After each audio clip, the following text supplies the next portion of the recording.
एक minute madam, एक minute Vishali, हाँ ओके, चलो madam, okay, over to you. Yeah. Good afternoon, and I welcome on behalf of WIRC for all the participants and our today's faculty, Vikas, Sethi, my coordinator and regional council colleague, Ankit Ragwal ji, Nidhi Lalpuria, coordinator, and our beloved chairman and energetic chairman, CM Murtuja Kanchwala sir. And before starting our today's webinar, I want I would ask all the person to keep your hand on your heart and for institute motto. Vinay ji, please.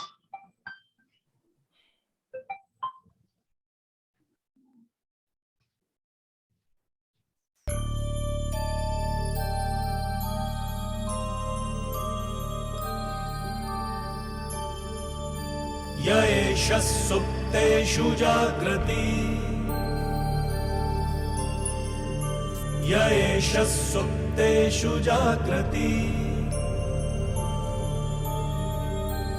कामं कामं कामं कामपुरुषो पुरुषो निर्मिमाणः निर्मिमाणः, तदेव शुक्रं तद्ब्रह्मा तद्ब्रह्मा, तदेवामृतमुच्यते,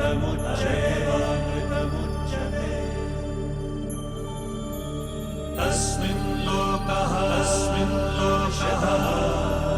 शतः सर्वे तदूनात्यति कश्चन,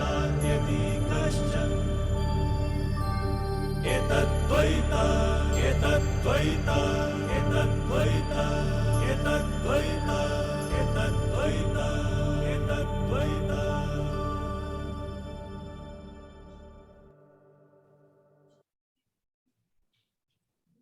Thank you, Vinay ji. And we have with us our chairman, sir, Murtuja Kanchwala sir. So, sir, please share your word of wisdom with us, sir. Please. Thank you, Pinky madam. First of all, let me thank Mr. Vikas Sethi for accepting our invitation and being here today to share his knowledge with all the participants, sir. We welcome you and thank you very much. Extremely grateful, sir. Let me also thank the, I will say, aggressive and dynamic chairman of the Capital Markets Committee, Pinky Kedia, and she is aggressively doing programs every month and getting the best of faculty. So I think hats off to you. Congratulations, Pinky madam. Let me also congratulate Ankit Agarwal for supporting in this program. Ankit bhai, thank you very much. And Nidhi Lalpuria, Nidhi, thank you for being a coordinator and supporting. Thank you. So friends, this year, the theme at WIRC with all our council colleagues have decided is LEAD. That is leap towards innovation, excellence and achievement. And we are saying like overall achievement and development of chartered accountants. Now, what is happening is in today's day and time, as we all know in practice, the audits are reducing, the fees are reducing, revenue is going down, and at the same time, expenses are going up. So the amount of money which chartered accountant was saving and taking home is coming down. So that is the reason people are looking for a lot more other opportunities. And we are saying like, what are those various opportunities? Okay. It can be practice in insolvency, bankruptcy, it can be internal audit, it can be valuation, but it can be share market. And a lot of our friends and family also keep on asking, कौन सा चीज में invest करूं, crypto currency में डालूं कि नहीं, derivatives लेऊं कि नहीं, कौन सा शेयर का टिप है. So that way they come to us, they feel that we are all knowledgeable. And but people like me are like few chartered accountants who don't know anything about the market. So we thought, why don't we do those series where like we get to know a lot, and we're doing everything from a MSME listing to a main board listing to the whole journey of startup till the IPO. Ankit has also done a lot of program on the startups. Then if multinationals come into India, then backward area benefits and all of those. On that also Ankit has done programs. And here on capital market, including various things from equity to debt to whatever, Pinky is keeping on doing programs. So I think that is where we want to share knowledge and ensure that people get other opportunities where they can pick up the knowledge. So excellent work being done by all the council colleagues. And I would say happy learning to everyone, and keep giving us suggestions on whatever topics you want. Please write to us at wrc@ici.in and we'll ensure that we get the best of faculty and we set up programs on those topics. So I think that's it from my side, and over to you, Pinky madam. Thank you very much for giving the opportunity. Thank you, sir. Thank you for sharing your experience and knowledge. And I want to say कि विकास जी is a very perfect person कि हमें कैसे हम wealth creation कर सकते हैं equity investment से. And last 2 दिन से जो देख रहे हैं जितना उतार चढ़ाव हुआ है, कल तो बहुत ज्यादा मार्केट डाउन हो गया था. तो I think this is the best time. मैंने जब रखा था तब ये नहीं सोचा था कि अगले दिन या आज के दिन ये सिचुएशन रहेगी मार्केट की. But I think Vikas ji will do justice for that. But so I invite CA Ankit Agrawal to do formal introduction of Vikas ji. Ankit, please. Thank you, ma'am. It's really an honor to introduce the today's speaker, Vikas Sethi ji. Everyone knows him. Still, I'll do the formality. Vikas Sethi, a well-known face in the Indian capital markets, is the MD of Sethi Finmart Private Limited, a reputed stockbroking company having a membership of NSE, MCX, and CDSL. After having completed his MBA in finance from the University of Mumbai, he went to the prestigious London Business School and got a master's in finance degree. He has more than 25 years of experience in trading and investing in the capital markets. His view and analysis on the Indian stock market in general and specific stocks in particular keep appearing on the various business channels like Z Business, CNBC Awas, ET Now, Bloomberg, etc.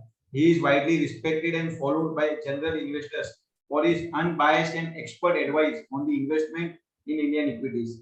His current famous show on Z Business, Sada Bahar Sethi Saab ke short-term picks, is very well known, and he recommends his short-term picks and has an impeccable track record of achieving the targets almost every time, and is immensely popular with millions of retail investors.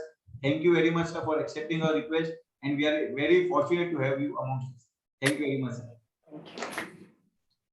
Thank you and welcome Vikas ji. First of all, I want to thank you कि आपने एक बार में ही phone मैंने जैसे first time phone किया उसी समय आपने एक्सेप्ट कर लिया मेरा invitation. So thank you for that, and now floor is yours, sir. Please. सबसे पहले तो good evening to all of you, and I'm extremely thankful to CA Murtuza Kachwala ji, CA Pinky Kedia, who got in touch with me, and it is my pleasure to be given an opportunity to address such an august gathering of chartered accountants. I'm also thankful to CA Ankit Agarwal and CA Nidhi Lalpuria.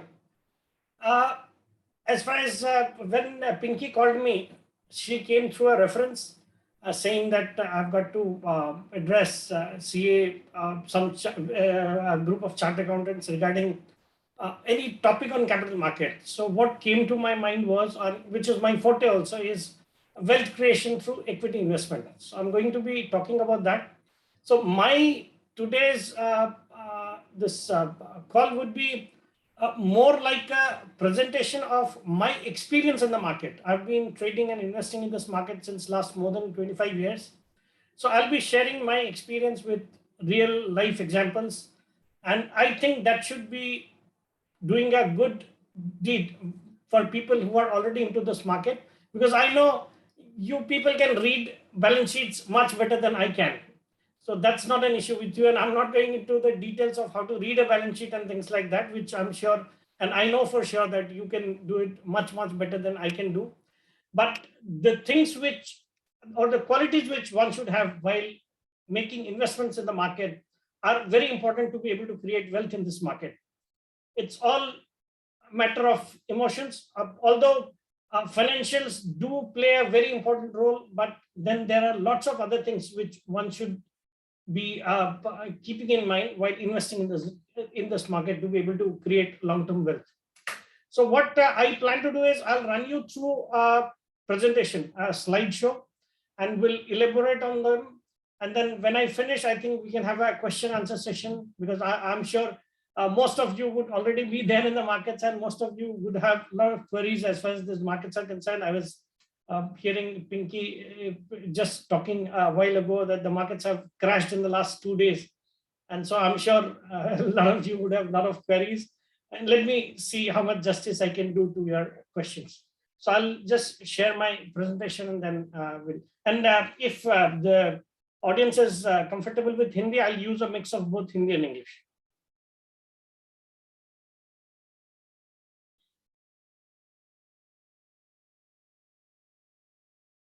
Yeah. Pinky, is it visible, the slides? It's all okay. And I'm also audible, I suppose. Okay.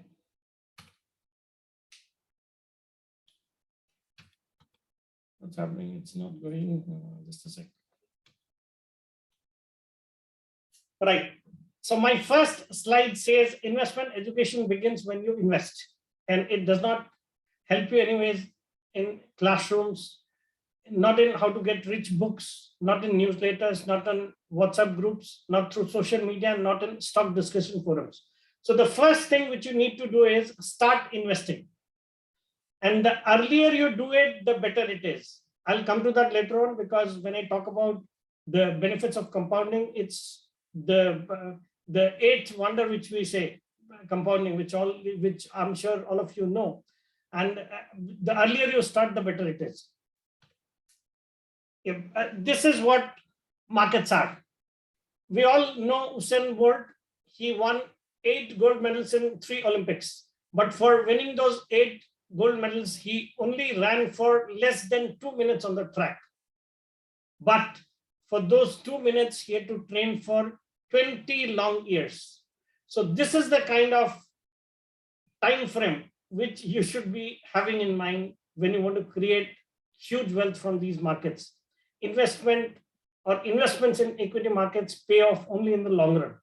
So when you make an investment, you must have heard lots of stories about people who have created a lot of wealth in this market. But when you study them carefully, you'll find that most of them have done through long-term investments.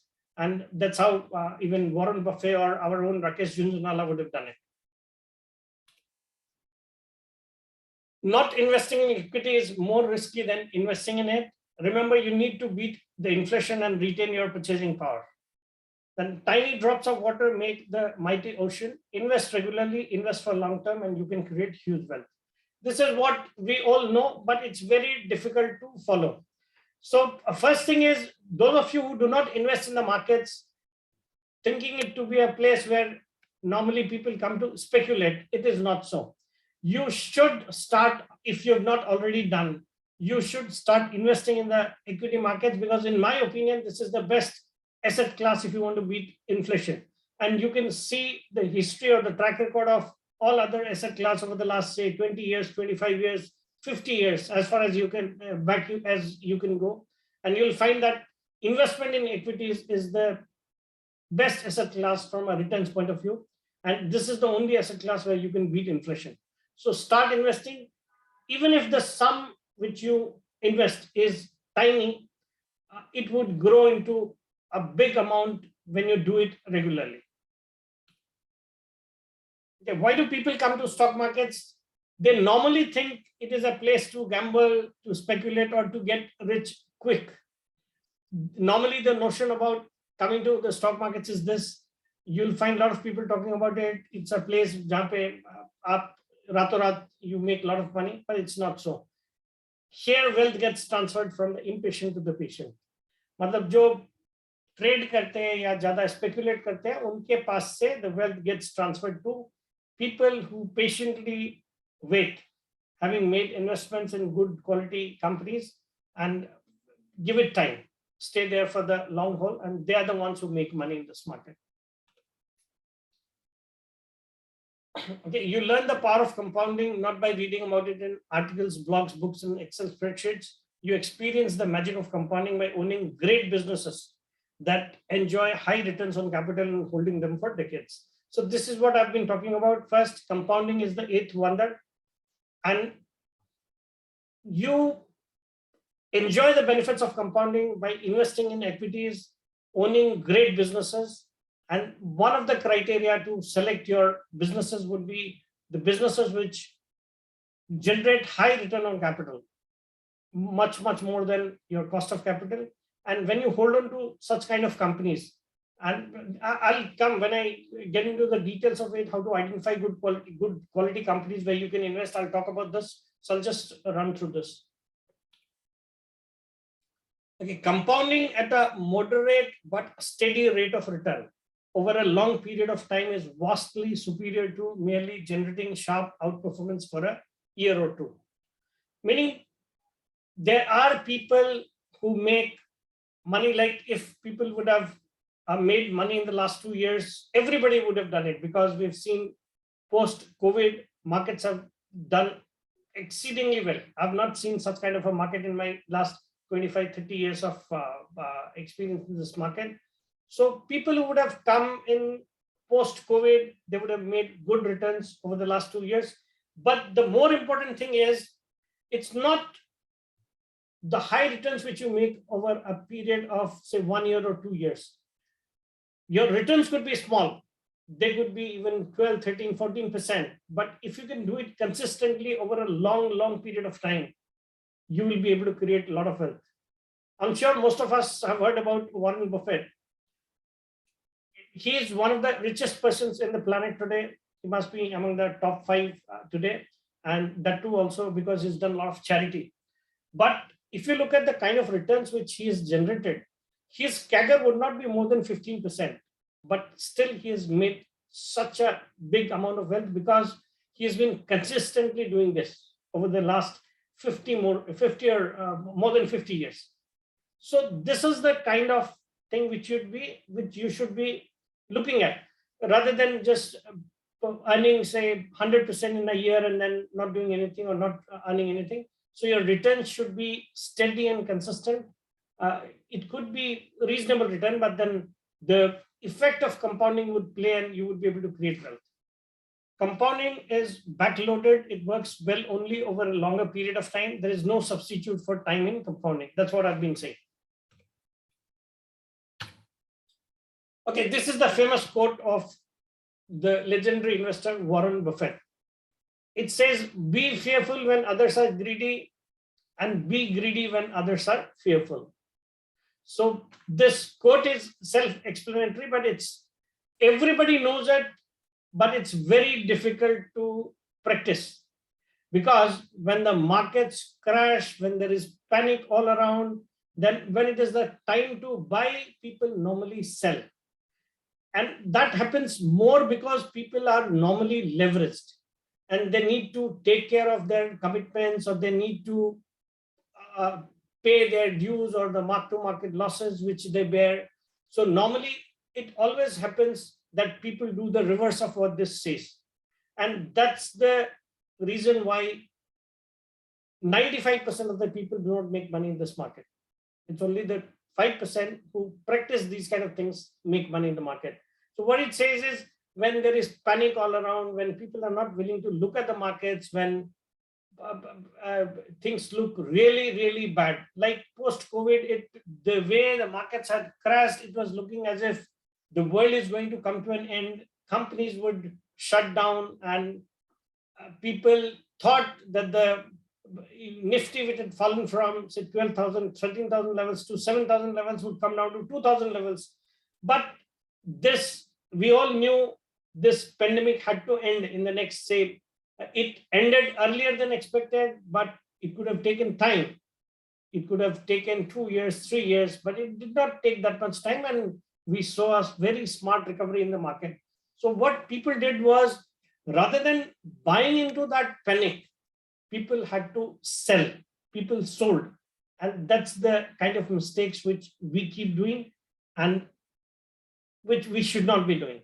And similar thing happens when the markets are euphoric, when the markets have reached heights which are not justified by the valuations, by the economic activity which is around.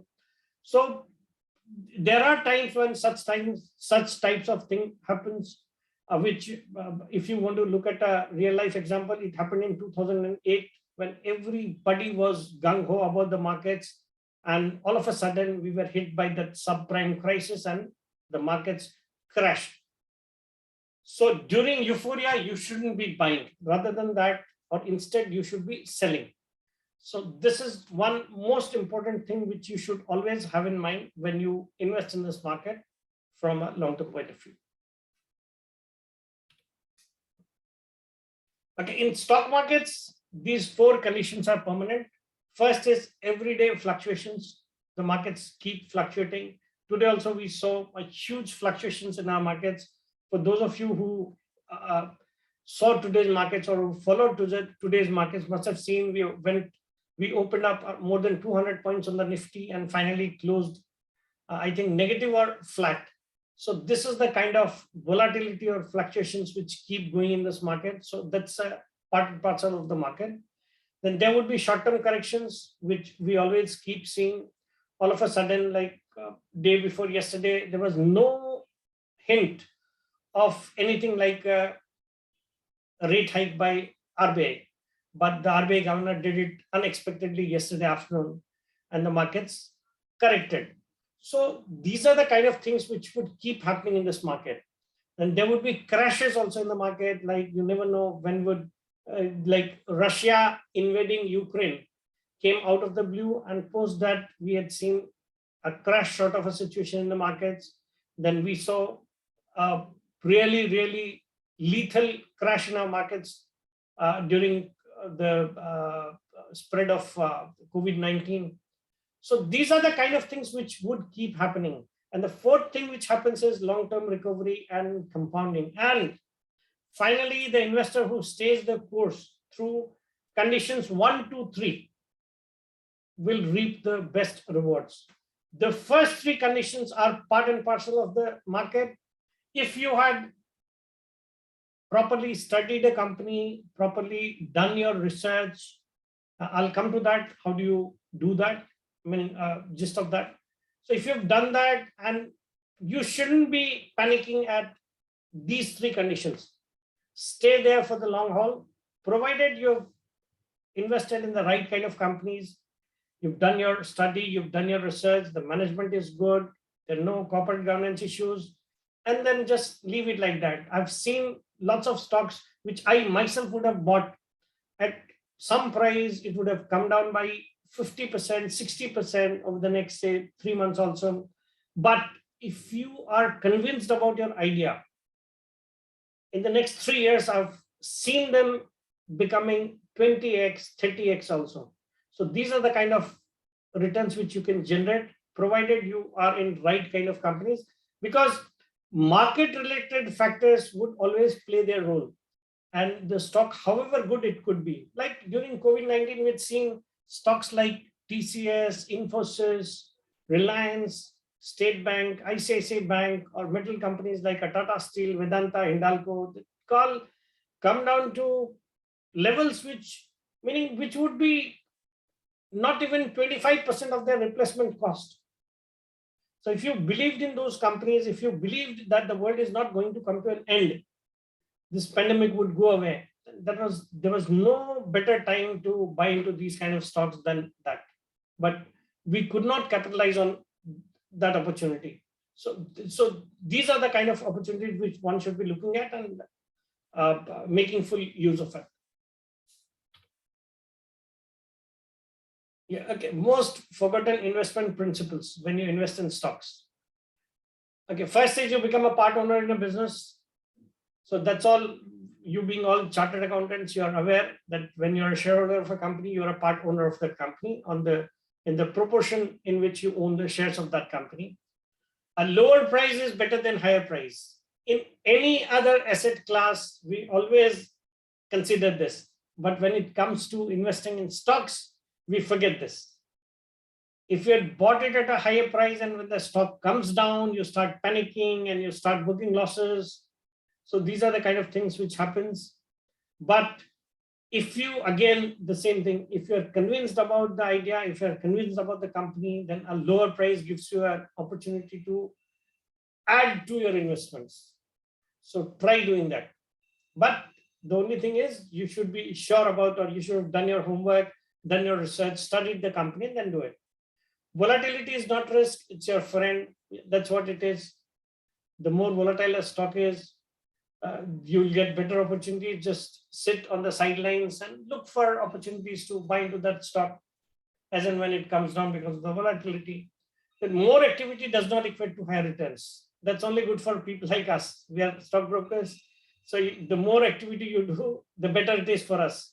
But being an investor, you should not be equating higher returns to more activity. stay put with the stock. You have heard about Rakesh Jhunjhunwala. He's sitting on Titan since donkey number of years, and that's how he has created his wealth. So just stay invested in good quality company, give it time. Unless something goes wrong with the company, unless the very reason why you put your money into that stock is not there, the company is not growing, it's not making profit, it's gone into losses, or you find some government policy has changed which is against the company, or the promoters have done something wrong, there are corporate governance issues, get out of the company. Don't look at them, your acquisition price, you just need to get out. But if it's not so, and if it's a good company, then don't keep hopping between stocks. Stay put with the quality stock, and that will take you. I keep giving this example. Suppose आपको बॉम्बे से दिल्ली जाना, और अगर आप राजधानी में बैठ गए और रास्ते में वो अगर वापी पे रुकती है और बगल से फिरोजपुर जनता जा रही है, तो you don't switch to Firozpur Janata ना, because ultimately राजधानी will get you there early, and that is what your motto is. So stay tight and stay in your राजधानी. फिरोजपुर जनता को आने दो, जाने दो, वो वापी से वलसाड जाके रुक जाएगी, अल्टीमेटली राजधानी को ही जाना है. So if you are invested in Infosys and you've made money, and फिर आपको लगता है यार थोड़ा प्रॉफिट हो गया, and somebody else comes and वो आके बोल देता है कि आप तो जेपी पावर ले लो या सुजलोन ले लो, तो आपको लगता है कि अरे ये तो अभी एक तो छोटा स्टॉक है, जल्दी भागेगा. So just switch to that. That's not the way you invest. Invest in good quality companies and stay put, and आप राजधानी में बैठे रहो, आप दिल्ली जल्दी पहुंचोगे. That's what it is. Compounding takes time. वो तो आप फार्मूला आप करके देख लो कि what happens is, even if your rate of return is 15%, and if you compound it by your time of 2 years, 3 years, 5 years, just see the difference. And I'm sure most of you or all of you know this, but we normally forget the benefit of compounding. So just, this is the single biggest thing which should be there in your mind every time when you want to invest in equities. When you find a great idea, buy enough of it to make a meaningful difference to your life. Supposing आपने कोई idea identify किया, और in the overall scheme of things, आप सब कोई, I'm sure most of you would be having a good size of your portfolio. Suppose आपका 50 लाख का portfolio, 1 crore का portfolio है. आपको एक idea click किया, सपोज मेटल सी है कि बीटन डाउन है, अब यहाँ से चलना चाहिए, रिप्लेसमेंट कॉस्ट ज्यादा है, कुछ नहीं हुआ तो भी डिविडेंड आ रहा है, बट स्टिल आपको वेदांता मिल रहा है 85 रुपए में इन अक्टूबर of 2020 when the promoter comes and announces a buyback at 90 rupees. और आपको वो आइडिया में you are convinced about that idea, but in आपका पोर्टफोलियो साइज 1 करोड़ का और आपने सिर्फ 2000 वेदांता ले लिया, so it doesn't make any difference to your portfolio, even though Vedanta has gone up 5 times over the last 1 year. So when you are convinced about an idea, buy substantial quantity of that to be able to make a meaningful difference to the returns which you generate in your portfolio. Buy a business because you want to own it, not because you want the stock to go up. ठीक है, ये तो सब कोई जानते हैं, but then इसको follow करना normally becomes difficult, because unless you know about that business, how do you know whether you want to own it? But try to learn about that company, study that company, उस business के बारे में जानिए, आपको अच्छा लगता है. Supposing आप एक ट्रेडर हो ऑफ बिल्डिंग मटेरियल्स, आपको खुद को मालूम है कि the real estate demand has picked up, last 10 साल का जो मंदी है वो खत्म हो गया है, एंड आपके जो रिटेल काउंटर के सेल्स से आपको मालूम पड़ता है कि there is lot of activity going on. तो फिर आप उस तरह के बिजनेस को ओन करना चाहोगे तो बाय अ कंपनी. आप ट्रेड कर रहे हो, आप डीलर हो, but you like a company which manufactures that. Say आपको लगता है कि the products of Hindustan sanitary ware are selling, या कजारिया सेरामिक्स आर सेलिंग, या आपके प्लाईवुड बिक रहा है, तो just buy some stock of that company. It gives you ownership of that company. There are 2 types of mistakes investors do with alarming frequency. First, doing something when you shouldn't be doing anything, and buying with an eyedropper things you should be buying a lot. ये पहले वाला तो वही है कि आपको जरूरी नहीं कि कुछ भी करना ही है. बाजार में इट्स नॉट नेसेसरी कि आपको कुछ भी करना है. बाजार आपका, सपोजिंग यू लाइक रिलायंस और वो पिछले 5 दिन में it's gone up from 2200 to 2900. आपको जरूरी नहीं है कि कुछ भी भाव में आपको लेना ही लेना है. आप वेट करो, 2 दिन में करेक्शन हुआ, इट्स कम डाउन टू 2600. और वही रिलायंस आप मिड कैप स्टॉक्स देखेंगे तो वहां तो 20-30% हो गया पिछले 2-3 दिन 4 दिन में. आपने एक कंपनी आइडेंटिफाई किया है, कोई जरूरी नहीं कि आपको उसी दिन कुछ करना है या करना ही करना है. आप अपने लेवल्स का इंतजार करो and then do it. And second thing is, जो अभी मैं थोड़ी देर पहले बोल रहा था कि if you like an idea then buy in quantity which would make a difference to your portfolio trades.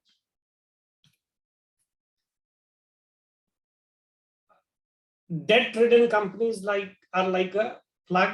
Avoid them. A debt-free company can't go bankrupt. This is understood, I'm sure, by all of you, but I'll get into the details when I talk about the things you should be looking at while identifying companies from an investment point of view. A simple investment mantra would be book your losses soon, keep your profits long. Normally this would be more apt for people who want to trade in this market. आप अगर trade करते हो तो ये तो बहुत ही जरूरी है कि आपको डिसिप्लिन होना चाहिए. एंड लॉसेस को you should not hesitate to book losses soon. और प्रॉफिटेबल पोजीशंस है उसको राइड दैट. मतलब ऐसा होता है ना कि जैसे अभी मैं एग्जांपल दे रहा था Vedanta. If I have met so many people who would have bought Vedanta 89-90 के लेवल पे when the management announced a buyback program और they wanted to get it delisted. But फिर वो 90 में लेके 120 में बेच दिया, फिर वापस 130 में लेके या 140 में लेके 160 में बेच दिया. तो आपका अगर आइडिया प्रॉफिटेबल है, उसमें प्रॉफिट हो रहा है तो स्टे देयर. अगर ट्रेडिंग कर रहे हो तो स्टॉप लॉसेस रखो, but don't be in a hurry to book profits in good quality companies. आप ट्रेडिंग कर रहे हो तो भी स्टॉप लॉस के साथ करो, स्टॉप लॉस को ट्रेल करो. But as far as losses are concerned, you should try to book them as early as possible. In the short run, stock prices are driven by liquidity. And in the long run, business value is driven by earnings power. So this is what everybody knows. ये तो होना ही है कि आप short term में रोज लोग पूछते हैं कि यार जो बाजार वाले नहीं आते हैं वो तो ये पूछते हैं ना कि भाई ऐसा क्या हो गया कि कल ये अच्छा था और आज ये 50 रुपया बढ़ गया या 50 रुपया टूट गया. तो वो डिमांड सप्लाई का गेम है. किसी स्टॉक में एफआईआई का बाइंग आ गया, इंस्टीट्यूशंस का बाइंग आ गया तो एक ही दिन में बढ़ता है, या कुछ गवर्नमेंट का पॉलिसी आ गया. Overall it would take time for that policy to play, but still वो मार्केट में जो फ्लक्चुएशंस होता है तो वो शॉर्ट टर्म में stock prices are always driven by liquidity, the demand and supply situation as far as this stock is concerned. In the long run stock prices are slaves of earnings.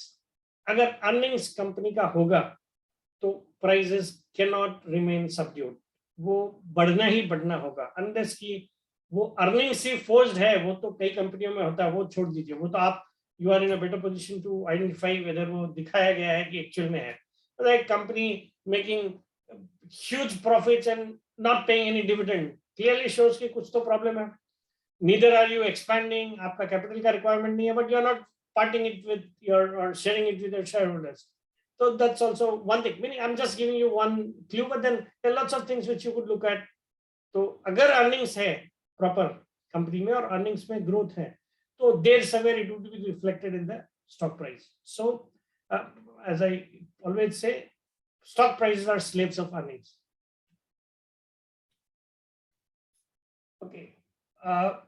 So just Pinky or whoever is coordinating, just let me know if you want me to go slow, or if you have queries in between, you would like to ask questions here only, then I can take it that way, or you can jot down your questions and finally when I'm done with my presentation, you can raise your questions and I'll be happy to answer them. Sir, your speed is fine. Speed is fine, and I asked the participant to post their question in the chat box. Okay. But अभी तक अभी कोई भी question आया नहीं है. हाँ, ठीक है. एक बंदे ने रेज हैंड किया हुआ है, but I don't know whether he want to ask any question. नहीं, ठीक है. So now I come to the golden rules of investing. So these would be whatever I've been talking, but it's a gist of that. First is avoid the hard mentality. So when you say this, you mean कि आपके जब panic हो रहा है, सब बेच रहे हैं तो आपको बेचना नहीं, उस समय आपको खरीदने के मौके ढूंढना है. Like whatever happened during the crash of March of 2020 when COVID hit us. So if you were avoiding the hard mentality, you would be buying that fall. So वो एक करना ही करना है. So that's the same as be fearful when everybody is greedy or be greedy when everybody is fearful. And take informed decisions is before investing, do your own research. Whatever we could be saying, वो एक आपको just एक idea देते हैं कि ये अच्छा लग रहा है. फिर आप, since you are yourself are all qualified people, you could look at the balance sheet, at the director's report, at the auditor's report, and see for yourself कि whether the company is, how is the company doing. So वो आपको take informed decisions. Invest in businesses you understand, it's all the more better. अगर कोई business आप समझते हो उस पे करना है तो ठीक है. It's not necessary कि आपको हर तरह के सेक्टर्स में स्टॉक्स में इन्वेस्टमेंट करना है. अगर आपका कोई रिलेटेड बिजनेस है, उसमें there are companies are doing well, so that's the best way to analyse a stock, and you would be able to do it in a much better way than we outsiders would do it. Do not try to time the market, it's not possible at all. आपको बाजार को time करना possible ही नहीं. मतलब कोई कुछ भी बोले, but they can not time this market. आपको, आपके पास इन्वेस्टेबल फंड्स है, कोई स्टॉक अच्छा लग रहा है, कोई आइडिया अच्छा लग रहा है, you can start investing. The only thing is आप मार्केट्स पे थोड़ा बहुत आपका व्यू जजमेंट हो सकता है when you look at things around. Like अभी रशिया यूक्रेन खत्म नहीं हुआ, यूएस में इंटरेस्ट रेट हाइक्स का सिनेरियो चालू है, लिक्विडिटी सक आउट होगा, बैलेंस शीट साइज बहुत छोटा करने वाले हैं, इंडिया में भी रेट हाइक हुआ है. तो यू सी कि these are a bit uncertain times, so wait for a while. तो आप थोड़ा staggered रूप में कर सकते हैं, but then still I don't believe in this. When you have a long term view on the market, do not try to time the market. 5-10% ऊपर नीचे चलता है for long term investors, and you can just buy into the market as and when you find a great idea. Follow a disciplined investment approach is what we've been discussing till now. Diversify depending on your appetite. Yeah. आपको, you need to diversify your portfolio, but the diversification also should not be big. Meaning अगर आपका your portfolio is, say the size of the portfolio is 20 lakhs and you are invested in say 50 companies, that's not the way to create wealth. आप 20 लाख का आपका portfolio, आपने 5-7 companies identify करके वैसे diversify कर लिया, that's all. मतलब diversification इतना ही होना चाहिए कि which you can keep track of. Diversification should be across sectors, across companies.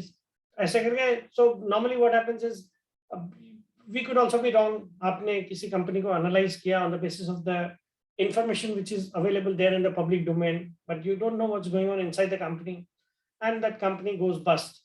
So अगर if you are diversified, then that would not pinch you much. So don't put all your eggs in one basket, but diversification also should be big. But depending on the size of your portfolio, it should be well diversified, but not too much diversified. Have realistic expectations. That's what I've been telling.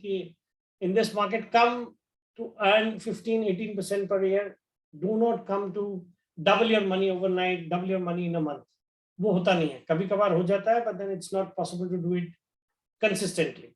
आपको वो, जैसे अगर किसी ने Covid के बाद ये market देखा तो they think it's a place where you can double, quadruple your money in a year, but that's not the right thing to be doing. ये बाजार में ऐसा opportunity हमेशा नहीं आता, because we've seen a big cut in the market. We saw a very smart bounce back when things were looking up, when things started looking up. Do not leverage. You should not be.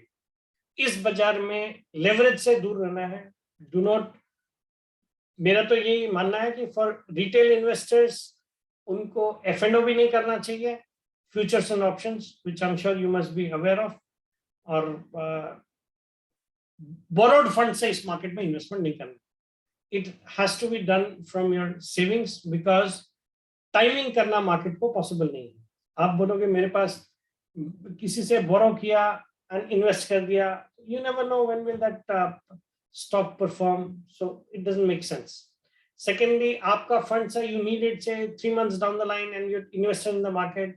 It's not correct. That is also not correct, because you never know how the markets be in the next 3 months. You can't specify a time. The stock could be good, but then it does not move. ITC did not move for the last 3 years, 2 years. It's a great company, but it did not move. So what do? So do not leverage and do not try to time the market. Read and read, meaning you should be aware of when you're putting in your hard-earned money in this market, you should be reading, you should be trying to get to know the companies which you want to invest in, meaning do your own research, monitor your investments regularly. And this is only possible when you're diversified, small. If you have 50 odd companies in a small portfolio, it's not possible to track all your, monitor all your investments. So your diversification also should be limited. One question is there, Vikas ji. Yeah. Is it a bad idea to take loan and invest in market? A horrible idea, the worst idea. I would not ever advise people to take loan and invest in this market. There could be times when you could do it, but even that is risky. So do not do this. But at least for retail investors, I would not ever advise this. To invest in this market, do not take loan. At least for retail investor, this is not the thing to do. For seasoned professional investors, if they can take care of things and they're day in and day out in this market, they also shouldn't be doing it. But then I can't help it, because people do trade in futures and options, which is as good as borrowing money, because you only have to pay your margin and you take exposure, which is 5 times your margin. So, and you play on the mark-to-market losses and profits.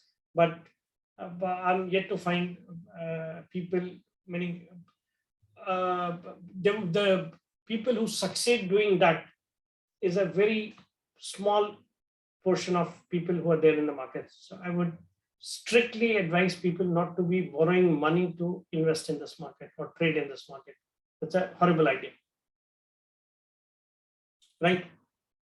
So, okay, mindset or traits required by successful investors. First is patience. So again, repetition of whatever I've been saying, long-term investment is what you should be looking at. Yeah, common sense. You do not need to be a rocket scientist to be able to identify good opportunities. I'll give you an example. आपके इर्द-गिर्द क्या हो रहा है आसपास? That gives you an idea of the sector or the company which is going to do well. For example, when COVID hit us, हम सबको मालूम है कि if you were to travel, और हम सब करते ही हैं, suppose आपको किधर जाना है तो you needed, आपको कोविड टेस्ट करवाइए, आप ब्लड टेस्ट कराइए, थोड़ा भी किसी को सर्दी जुकाम होता है तो ये करवाइए. So it was shared common sense that pathology labs or pathology companies would be doing well, and that's what happened. आप देखो तो Metropolis, Dr. Lal Path Labs, Thyrocare, they did exceedingly well. उनके stock prices went up 5x, 10x in the next 2 years. मतलब ये Covid के बाद समझ लीजिए आपके, they've done really well. दूसरा आप देखिए, when ये आपके Wuhan was the place from where COVID started, and if you just Googled it, you would find that Wuhan in China is a district where a lot of APIs are manufactured.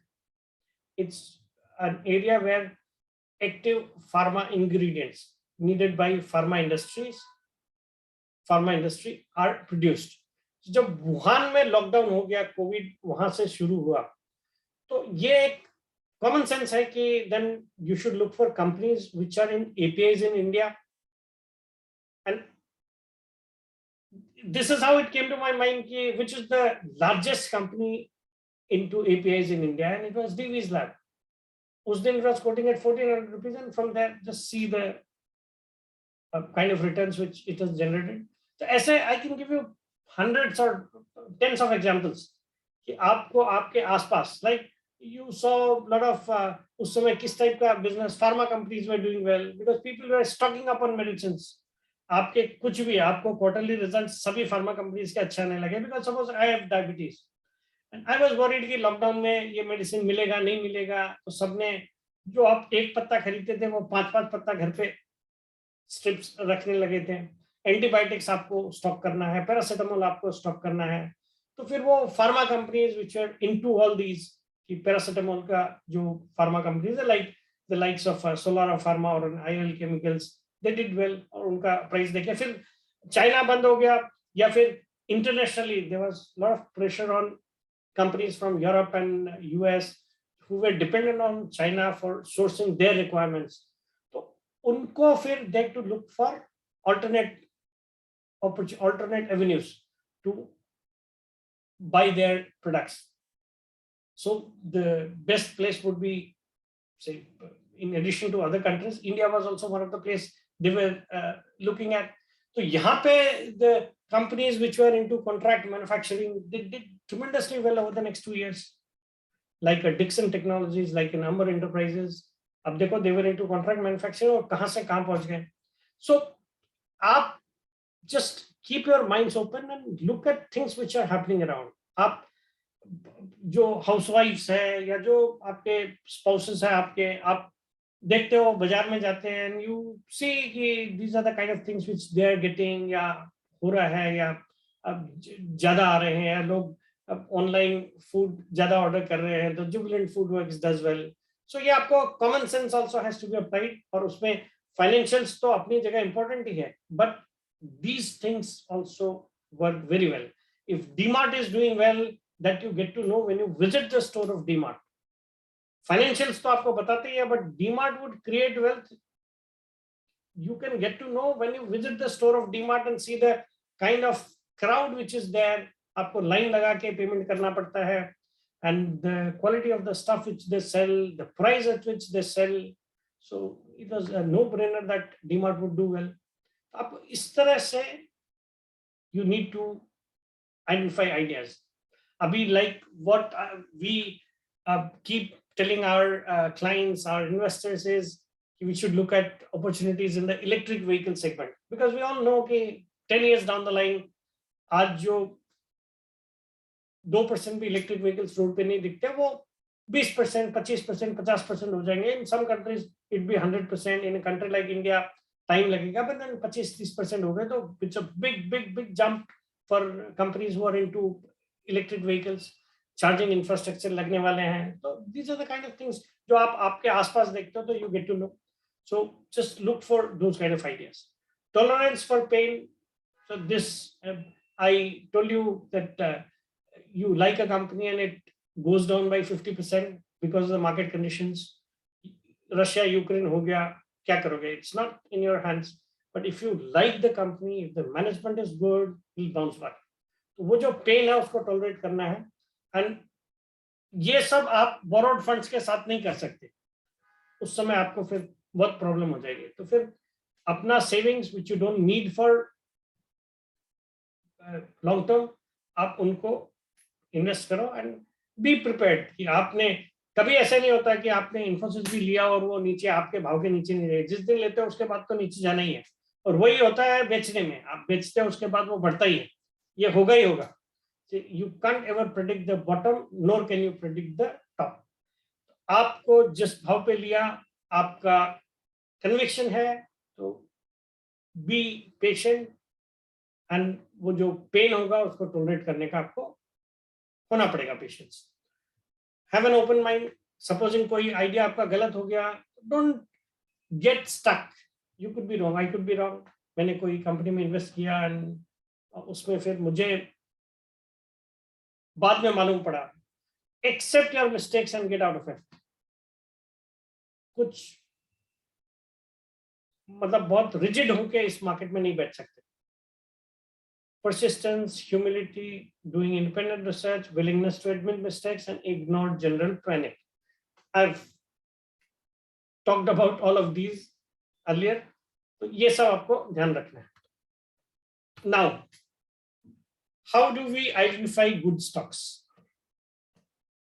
जब कोई company को study करते हैं. Financials आप लोग देख सकते हो, आप जानते हो, बैलेंस शीट आपको देखना है, but there are some qualitative things also which you should be looking at before you think or before you plan to invest in a company. पहले strong, capable, honest and visionary management. Promoters जो है और जो management team है वो सबसे बड़ा role play करती है in the success of a company.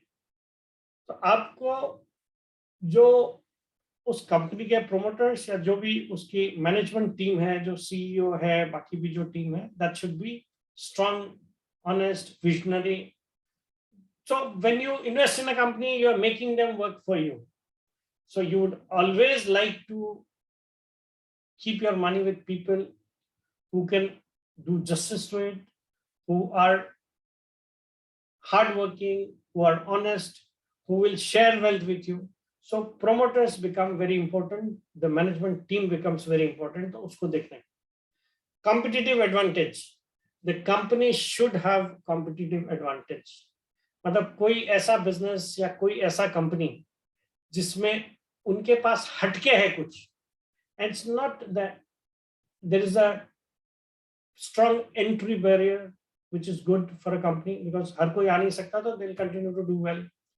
और या उनको एडवांटेज है, सपोज कोई मेटल कंपनी और उनके पास माइंस भी है, उनके पास पावर भी है उनका, तो इट्स बेटर फॉर देम ना.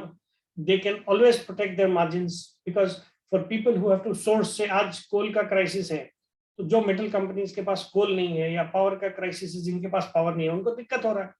तो जिनके पास ये है, सो दे stand to benefit out of it. So these are the kind of companies which you should be looking at. Strong promoter holding and low pledge. Whenever we look at a company, we always look at कि promoter की कितनी हिस्सेदारी है उसमें. अगर ज्यादा है तो it's better.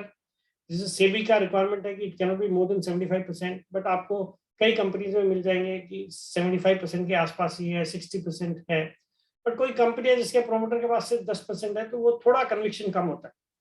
और प्लेज नहीं होना चाहिए, मतलब प्रोमोटर्स ने प्लेज किया हुआ नहीं होना चाहिए अपना होल्डिंग. मतलब क्या होता है, कई there are lot of companies which really have done, मतलब जो बिल्कुल खत्म हो गए, तो उनमें ये देखा गया कि most of the promoters holding is pledged. फिर जब ये कोविड जैसा सिनेरियो आता है, when your businesses do not do well, when the stock prices fall, तो आपने जब प्लेज किया हुआ है, तो जिन्होंने फाइनेंस किया हुआ है, they don't look at prospects. उनको कोई मतलब नहीं, they'll come to dump the stock. जिन्होंने मार्जिन फंडिंग किया है, जो भी किया है, तो pledging is something which आपको देखना है and try to avoid as much as possible. There are जैसे 2-5% किसी ने किया है pledge and you get to know the reason why they've pledged. वो एक तो अपने पर्सनल कैपेसिटी में उस पैसे से फंड्स उठा के similar to a company's business they start their own venture, ऐसा कुछ नहीं होना चाहिए. बाकी आप थोड़ा मोड़ा प्लेजेस ओके, बट हाई, जहां पे हाई प्लेज रेशियो है प्रोमोटर होल्डिंग का, वो दैट शुड बी अवॉइडेड. तो ये जो अवॉइड करेंगे तो फिर कुछ बचेंगे. सपोज आपने सेक्टर आइडेंटिफाई कर लिया, उसमें से कुछ स्टॉक्स आइडेंटिफाई कर लिया, फिर उसमें ये अगर आप क्राइटेरिया लगाओगे तो उसमें फिर और स्क्रीनिंग हो जाएगा, then you will get to some good quality companies where you could put your money. Healthy earnings growth, वो तो देखना ही है कि अर्निंग्स ग्रोथ हो रहा है लास्ट 5 years में. what is the CAGR of revenues, what is the CAGR of profits, तो वो अपने को देखना है. एंड कुछ कंपनी ने एक्सपेंशन प्लान्स किया है, इंटरनल अक्रूवल से किया है उसका, एंड देयर अर्निंग, जो करंट आपका ROE है उससे भी ऊपर अगर अर्निंग आ रहा है उस एक्सपेंशन से, इंक्रीमेंटल जो कैपिटल उन्होंने इन्वेस्ट किया जो शेयर होल्डर्स को नहीं देके, they deployed in their business. तो those are the kind of things which you should be looking at. तो अर्निंग्स ग्रोथ ज्यादा अच्छा. Low debt and expansion with internal accruals. Debt free companies do not do. This is what I was telling you. अभी मैंने बोली थी already. Attractive valuations. Valuations are certainly important. आप कुछ भी कभी भी किसी भी भाव में नहीं खरीद सकते. पहले मैंने कहा था कि you cannot time the market. But suppose in कोई euphoric valuations पे कोई stock है, you see a company which is not earning anything and ठीक है prospects उसका अच्छा है, but then वो डाउन द लाइन वो 10 साल लगना है अभी उसको बिजनेस को. लाइक दीज, ये जो आपके न्यू एज बिजनेसेस है, they are not profitable but still they quote at very high expensive valuations. तो उनका क्या हुआ, we've seen this ना, in the case of Paytm, we've seen this कि किस तरीके से 2100 वाला stock had come down to 500 rupees in just a matter of months. तो वो that उससे आइडिया लगता है कि don't buy anything and everything at any price. आप look at the valuations of the company, it could be in the form of the price earnings multiple, फिर आप book value देखते हैं depending on the sector कि कितने times price to book value पे आ रहा है, कितने टाइम्स प्राइस टू अर्निंग पे है, ईवी एबिटा क्या है, फिर आपके कैश फ्लोज कैसा है.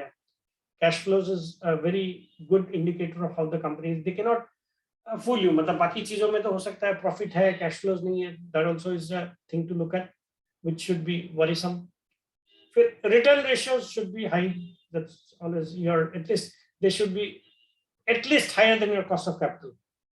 तो आपके रिटर्न रेशियोज अच्छा. So what we normally C is कि जैसे 20%, 25% का आरओई, आरओसी है, तो those are good kind of companies. और आप अगर हिस्ट्री भी उठा के देखेंगे तो इफ जो मल्टी बैगर्स है उन सब में ये चीज कॉमन है. एक तो दे वुड नॉट बी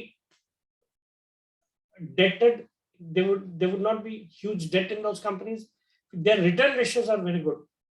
तो ये सब चीजें आपको देखना है. They should be in a high growth sector. जैसे अभी मैं बता रहा था कि EVs look good from say the next 5 to 10 years point of view.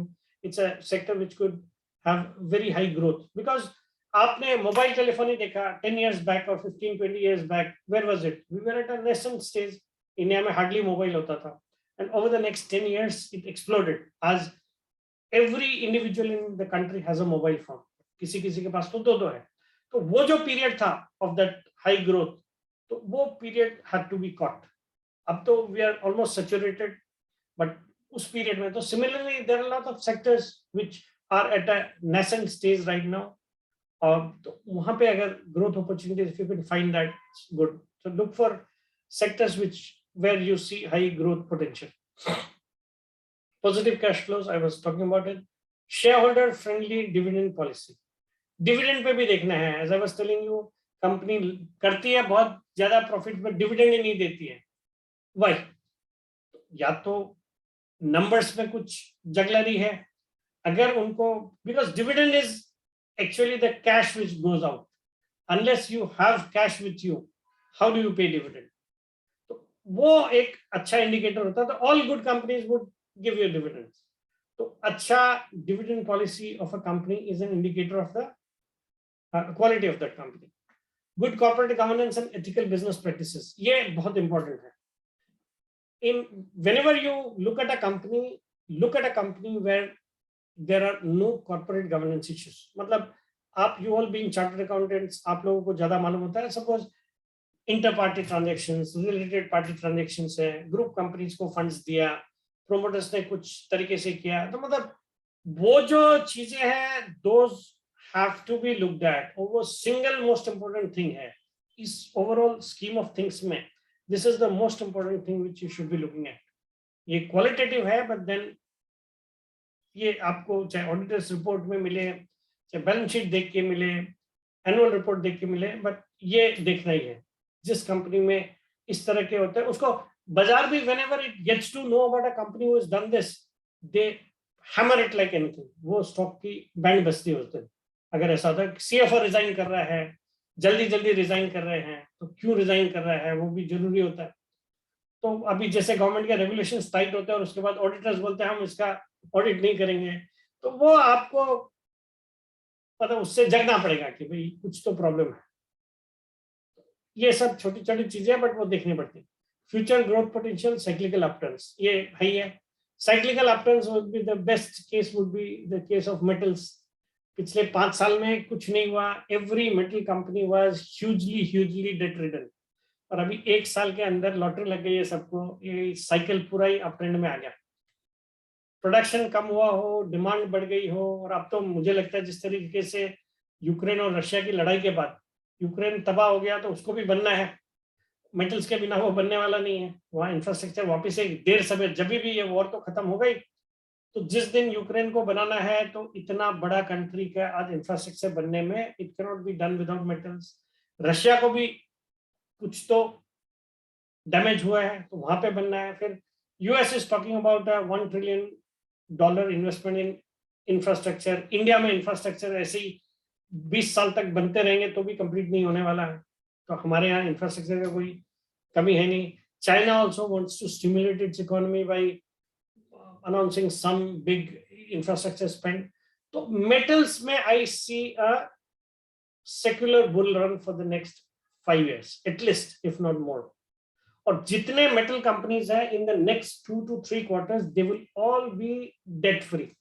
Tata steel देखिए, वेदांता देखिए, सेल, नाल्को, हिंडाल्को, सब जिनमें 30-40 हजार करोड़ का डेट था, वो it's come down by half in the last 2, 3, 4 quarters। और फर्दर आप देखेंगे 2-3 क्वार्टर में सबके डेट कम हो जाएंगे। मतलब आजकल Tata steel, you won't believe, it started earning more than TCS. इस साल का टाटा स्टील का profit would be close to 40,000 crores, which is as good as what TCS earns or even more than what TCS earns। तो ये cyclical जो uptrend है, that has to B. आप sugar stocks में देखिए, आप टेक्सटाइल सर स्टॉक्स में TCS देखिए। का तो रेट डाउन हो रहा है, टीसीएस का तो रेट डाउन ही हो रहा है बार बार। नहीं, वो प्राइस की बात कर रहे हैं ना, वो अलग चीज है, वो मैं नहीं बोल रहा हूँ, मैं तो कंपैरिजन बता रहा हूँ अभी। वो आपका, आप प्रॉपर क्वेरी में आपको बाद में उसका आंसर करूंगा कि टीसीएस का रेट डाउन हो रहा है, वो तो एक अलग चीज है। बट मैं बता रहा हूँ कि within the Tata group, Tata steel has made more profits for I think FY22 than even TCS. तो आपके वो इसी साल हुआ ना, otherwise it was loss making until last year या अंटिल 2 years बैक। तो ये साइकिल में अपट्रेंड हुआ है। Similar is the case with textile companies. almost all textile companies have become debt free। ये चाइना +1, जो चाइना को छोड़ के दुनिया में दूसरी जगह से सोर्स करना है जितने बड़े इंटरनेशनल ब्रांड्स को, तो वो उसका फायदा इंडियन टेक्सटाइल कंपनीज को हुआ। फिर अब ये श्रीलंका, जो क्राइसिस श्रीलंका में हुआ, जो वहां पे डेट को डिफॉल्ट किया, फिर वहां पे पावर नहीं है, वहां पे डीजल का शॉर्टेज है, और श्रीलंका का जो एक्सपोर्ट्स होता है उसका, ये भी आपको, you got to keep your eyes open and look for this. ये कोई आपको कहीं जाके टेक्स्ट बुक में नहीं मिलता, but then when you see कि श्रीलंका में क्राइसिस हुआ, तो इमीडिएटली आप गूगल करके निकालते हो ना कि भाई क्या चीज पे फर्क पड़ेगा। तो श्रीलंका के एक्सपोर्ट्स का 50% इज टेक्सटाइल्स। तो अगर वहां से एक्सपोर्ट्स नहीं होगा तो दुनिया को टेक्सटाइल की जो रिक्वायरमेंट है, that has to be met by India, Bangladesh, South Africa, Vietnam. तो Indian companies also would stand to gain. तो आपको these are the kind of things which you should be looking at. मतलब मेरा ये बोलने का मतलब है कि keep your eyes open. Common sense से भी बहुत सारे आइडियाज आते हैं। सर यहाँ 2 क्वेश्चंस है and both the questions are on same line. They are asking how do we know if the promoters have pledged share of a company. और दूसरे ने भी सेम यही क्वेश्चन पूछा है कि to check promoters pledging can you suggest the best resource as financial statements are issued only quarterly and yearly. नहीं, वो आपने को वही देखना है कि आप जब जाते हो ना इसमें, जैसे मनी कंट्रोल है या और भी जो साइट्स है इस तरह की, वहां पे जब प्रोमोटर होल्डिंग देखने जाते हैं, शेयर होल्डिंग पैटर्न आता है, उसमें क्लियरली लिखा होता है they have to notify the exchanges. तो उसमें प्रोमोटर्स की होल्डिंग है 45%, out of which 50% is pledged या कुछ प्लेज नहीं है। इनका कहने का विकास जी कि फाइनेंशियल स्टेटमेंट्स में तो क्वार्टरली या ईयरली आता है ना, तो इस बीच में यदि आपको उसमें प्लेज किया हो तो कैसे पता चलेगा? वो नहीं मालूम पड़ता, हमको भी नहीं मालूम पड़ता है, वो तो नहीं मालूम पड़ता। बट नॉर्मली क्या होता है, प्लेज होता है वो कोई ऐसे नहीं होता कि 2 दिन के लिए करते हैं और निकल जाते हैं, ऐसा तो होता नहीं है। तो आपको इट्स ओके। मतलब अभी सपोज आपने लास्ट क्वार्टर का बैलेंस शीट में देखा कि कुछ भी प्लेज नहीं था, इस क्वार्टर का जो रिपोर्ट आया तो उसमें आपने देखा कि प्लेज है, तो वो प्लेज है, वैसे ही मालूम पड़ता है। मतलब पब्लिक डोमेन में ही मालूम पड़ेगा कि आपको मतलब जैसे अभी प्लेज किया। और बाकी आजकल जैसे वो लोग प्लेज करते हैं तो भी शायद मेरे ख्याल में एक सब्सटेंशियल जब चंक होता है तो they need to notify the exchanges, तो which comes in public, because pledge release करते हैं तो वो बताते ही हैं। आप ज्यादा इसको देख सकते हो, मुझे निटी-ग्रिटी नहीं मालूम रहेगा, बट ये आपके जब प्लेज रिलीज करते हैं तो आता है कि promoters have released their pledged shares, तो वो आता है। तो वैसे ही प्लेज करते हैं तो भी एक्सचेंजेस को नोटिफाई करते होंगे, जो उनके एक्सचेंजेस के अनाउंसमेंट्स में जो आप देखते हो ना। सपोजिंग आपको कोई कंपनी में इन्वेस्ट करना है तो आप एक्सचेंजेस को, उन्होंने जो अनाउंसमेंट्स, जो नोटिफिकेशंस भेजे हुए हैं, उनको भी आपको देखना चाहिए बीच बीच में। मतलब आप, अगर आपके पास टाइम है, आप नॉर्मली अच्छी क्वालिटी की कंपनीज में तो ठीक है, बट कोई अननोन सा नाम अगर कोई आया तो फिर एक्स्ट्रा कॉशियस होने की जरूरत है, तो उसमें आप you can look at them. मेरे हिसाब से if they notify the exchanges then you get to know. बाकी क्वार्टरली जब अपडेट आता है शेयर होल्डिंग पैटर्न का तो उसमें तो दिखता ही। मतलब जैसे भी मार्च का क्वार्टरली का आएगा सर तो उसमें पता चलेगा, बट इन बिटवीन यदि उन्होंने अप्रैल में यदि कोई प्लेस किया होगा then how we come to know that? नहीं, वही मैंने बोला ना कि आजकल शायद वो नोटिफाई करना पड़ता है उनको, तो आप जो अनाउंसमेंट्स जो वो करते हैं ना, एक्सचेंजेस को नोटिस भेजते हैं ना कुछ भी एक्टिविटी का, तो उसमें दिखेगा आपको, शायद वो दिखेगा आपको। आप एक्सचेंज की साइट पे जाएंगे, मतलब एक्सचेंज में, वहां पे कॉर्पोरेट अनाउंसमेंट्स आते हैं, उसमें आप कंपनी का नाम डालेंगे तो उन्होंने जो जो उससे रिलेटेड जो एक्सचेंजेस को नोटिफाई किया है उसमें आपको मिल सकता है। मुझे लगता है ऐसा होना चाहिए। Okay, fine. Yeah, points to keep in mind when investing. 10% of successful investing is finding a great investment. The other 90% is not selling them early. Simply own great businesses that enjoy high returns on capital and hold them for decades. ये एकदम golden मंत्र है कि great idea खाली find करने से भी आपको वेल्थ क्रिएट नहीं होगा। वो आइडिया फाइंड करके आपको उसके साथ अपना कन्विक्शन बताना है। Stay with that idea. Stay put with that stock. I'm getting, and furthermore, वो जो मैंने बोला ना कि the quantity should also be meaningful to be able to make a meaningful difference to your life, your returns. तो इसमें आपको simply own great businesses that enjoy high returns on capital and hold them for decades. Quality of the company जो मैंने कई सारे points बताए, when you identify a company, वो आप चेकलिस्ट रेडी करके अच्छा बिजनेस है, एंजॉय, मतलब आप टीसीएस की अभी कोई बात कर रहा था, ये छोटा पीरियड है कि क्यों गिर रहा है, बट टीसीएस आपने कभी भी कोई भी भाव में पिछले 10 साल में लिया हो तो you are sitting on good wealth. तो आप शॉर्ट टर्म जो एब्रप्शंस, जो फ्लक्चुएशंस होता है उसको रोज रोज देखना। आप प्रॉपर्टी में इन्वेस्ट करते हैं तो क्या उसका रोज रेट निकलवाते हो? इन्वेस्टमेंट करके टीसीएस जैसा कंपनी में क्या प्रॉब्लम है? कुछ प्रॉब्लम नहीं है। वो अगर गिर भी रहा है, इतना बाजार टूट गया तो क्या हो गया, वो भी 2-5% 10% टूट जाएगा, टूटने दे, कोई बात नहीं है। टीसीएस में कंपनी ने जब बाईबैक 4500 रुपए में किया है, they think the value of the stock is worth 4500, अभी तो किया ना बाईबैक, आपको वही स्टॉक 3600-3500 में मिलता है। अभी कल का मैं एक्चुअली 4 दिन से बाहर हूं तो मुझे ही पता नहीं है अभी क्या हो गया। टीसीएस को इतना नहीं गिरा होगा, but TCS I am sure. तो फिर वो आपको चिंता करने की जरूरत नहीं। ये तो क्या है, आपके टीसीएस के प्राइस में गिरावट, अगर वहां पे फेसबुक का रिजल्ट खराब आवे, अमेजोन का रिजल्ट खराब आता है तो भी हमारे यहाँ पे टीसीएस गिरता है, जबकि टीसीएस का बिजनेस मॉडल और फेसबुक का और अमेजोन का बिजनेस मॉडल एकदम ही अलग है। बट वहां पे नैस्डैक टूटता है तो इधर भी इवन आज तो बड़ा है टीसीएस। हाँ, आज तो टीसीएस, इन्फोसिस सभी कुछ बड़ा है, बट हाँ।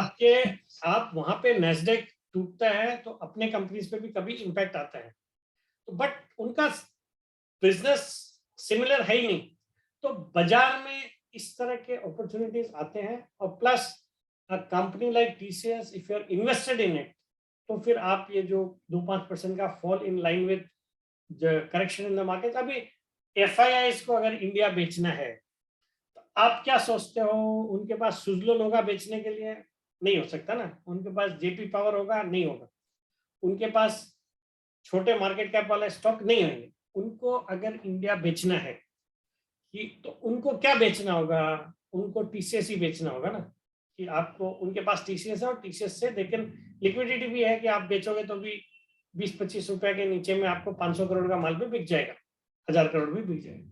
तो आपको when they are on a selling spree तो प्रेशर आएगा इन लार्ज कैप स्टॉक्स में।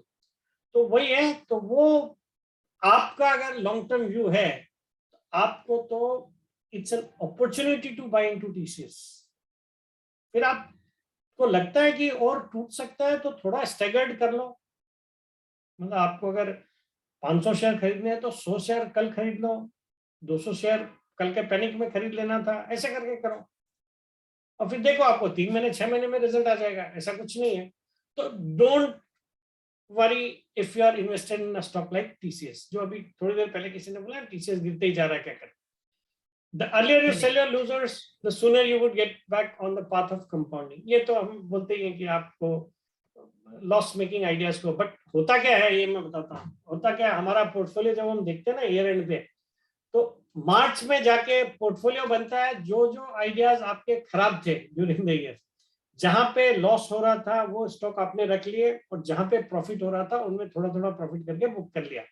बाकी पोर्टफोलियो क्या बना at the end of the year 31 मार्च को जब बैलेंस शीट बनाते हैं, तो जितने स्टॉक्स में आपको नुकसान था, they make up your portfolio. Portfolio is not made by choice, it's made by compulsion here आपका, और वो गलत है.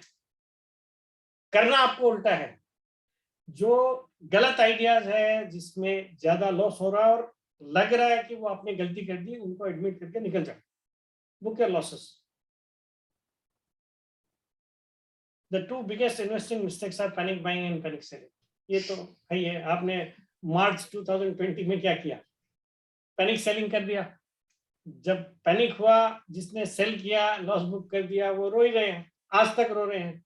क्योंकि आपने सपोज अगर इन्फोसिस 600 में बेच दिया, फिर आपसे 700 में वो खरीदा जाने वाला है ही नहीं.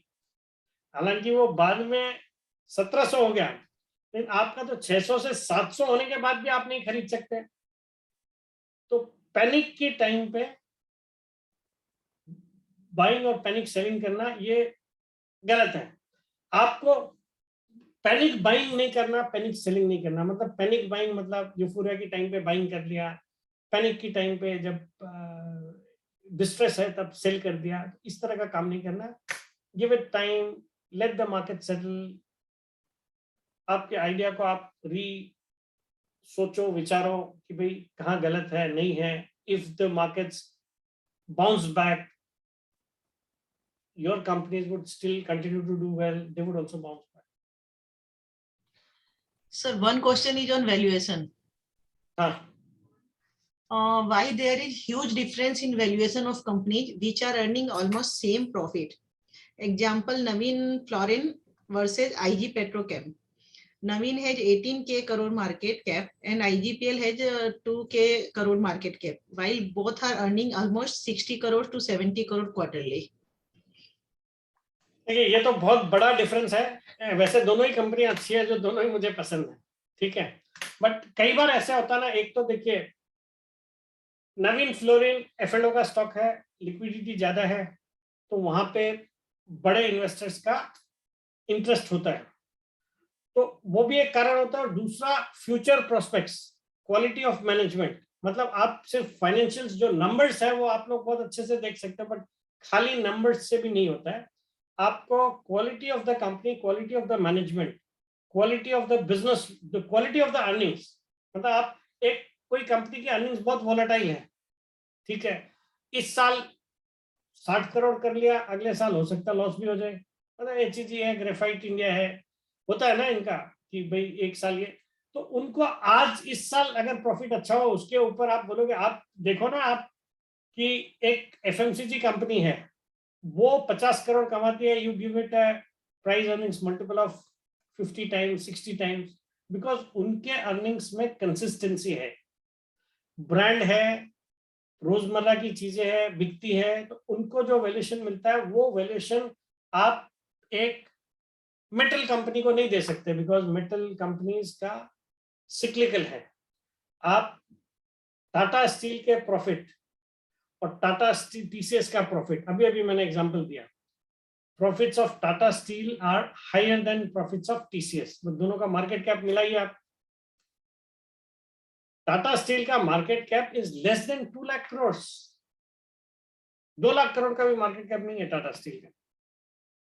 And TCS would be 12-13 lakh crore.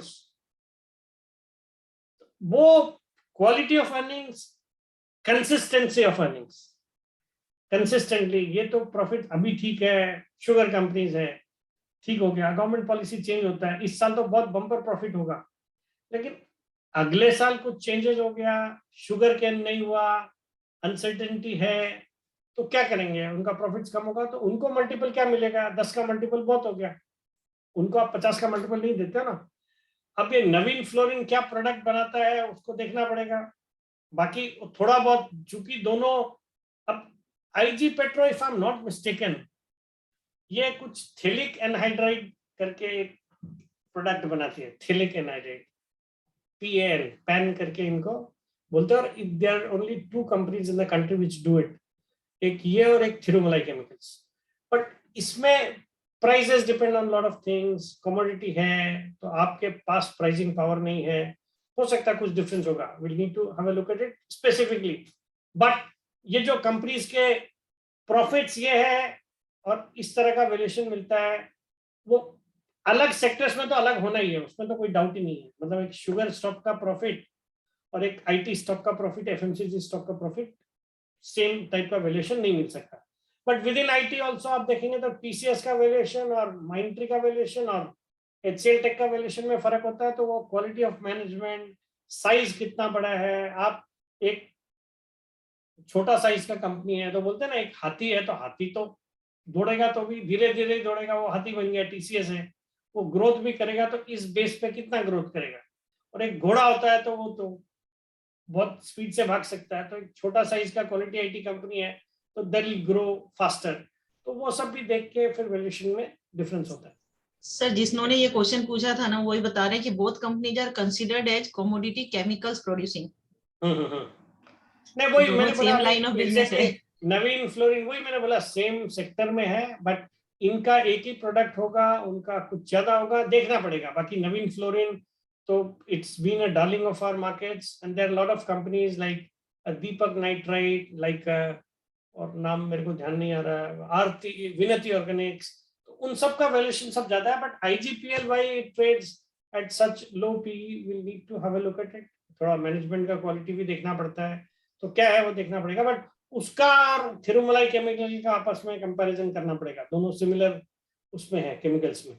बाकी Navin has to be compared with मेरे ख्याल में विनती ऑर्गेनिक्स और दीपक नाइट्राइट और द लाइक्स ऑफ दम. ठीक है.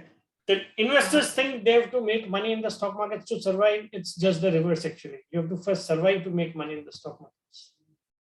ये तो सेल्फ एक्सप्लेनेटरी है कि आप इसको अपना मेन बिजनेस, सब चार्टर्ड अकाउंटेंट्स हो, मैंने बोला इन्वेस्टमेंट करना सेविंग्स का करो. आप अपना कोर बिजनेस छोड़ के इसी में आ रहे हो, मतलब आपको पैसे बनाने के लिए स्टॉक मार्केट्स में आना है, वो मैं एडवाइज नहीं करता. ठीक है ना. ये आपका इन्वेस्टमेंट के लिए एवेन्यू है. आप बोलोगे मैं रोज ट्रेडिंग करके अपना घर इससे चलाऊंगा, तो वो पॉलिसी में नहीं है. You have to first survive to make money in the stock market. An investor needs only 2 things to make a lot of money during a crisis: cash and the nerve to invest that cash when no one else is willing to. ये तो perfect example है.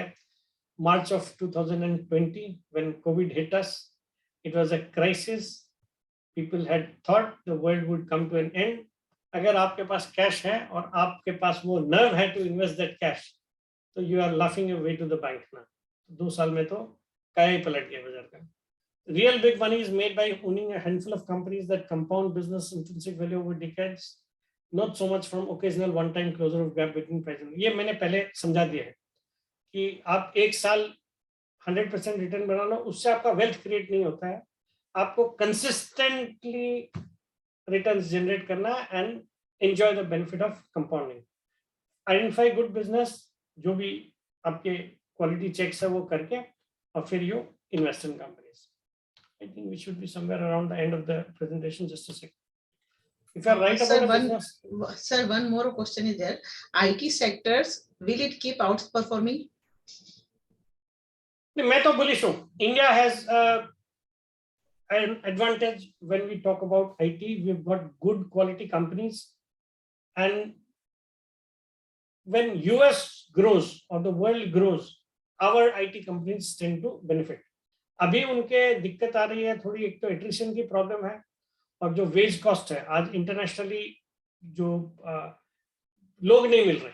मतलब जैसे मेरी कई IT company से बात होती है, वो बेस्ड आउट ऑफ यूरोप और UK और US, वहाँ पे लोग उनको नहीं मिल रहे. वहाँ पे उनकी मतलब उनके रिक्वायरमेंट्स के हिसाब से उनको रखना पड़ रहा है.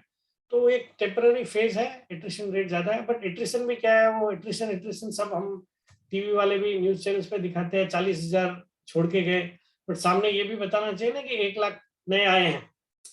बट फिर क्या इनका ट्रेनिंग प्रोग्राम होता है, वो होता है, तो वो एक थोड़ा सा प्रॉब्लम है। बाकी ग्रोथ को लेके कोई प्रॉब्लम नहीं है।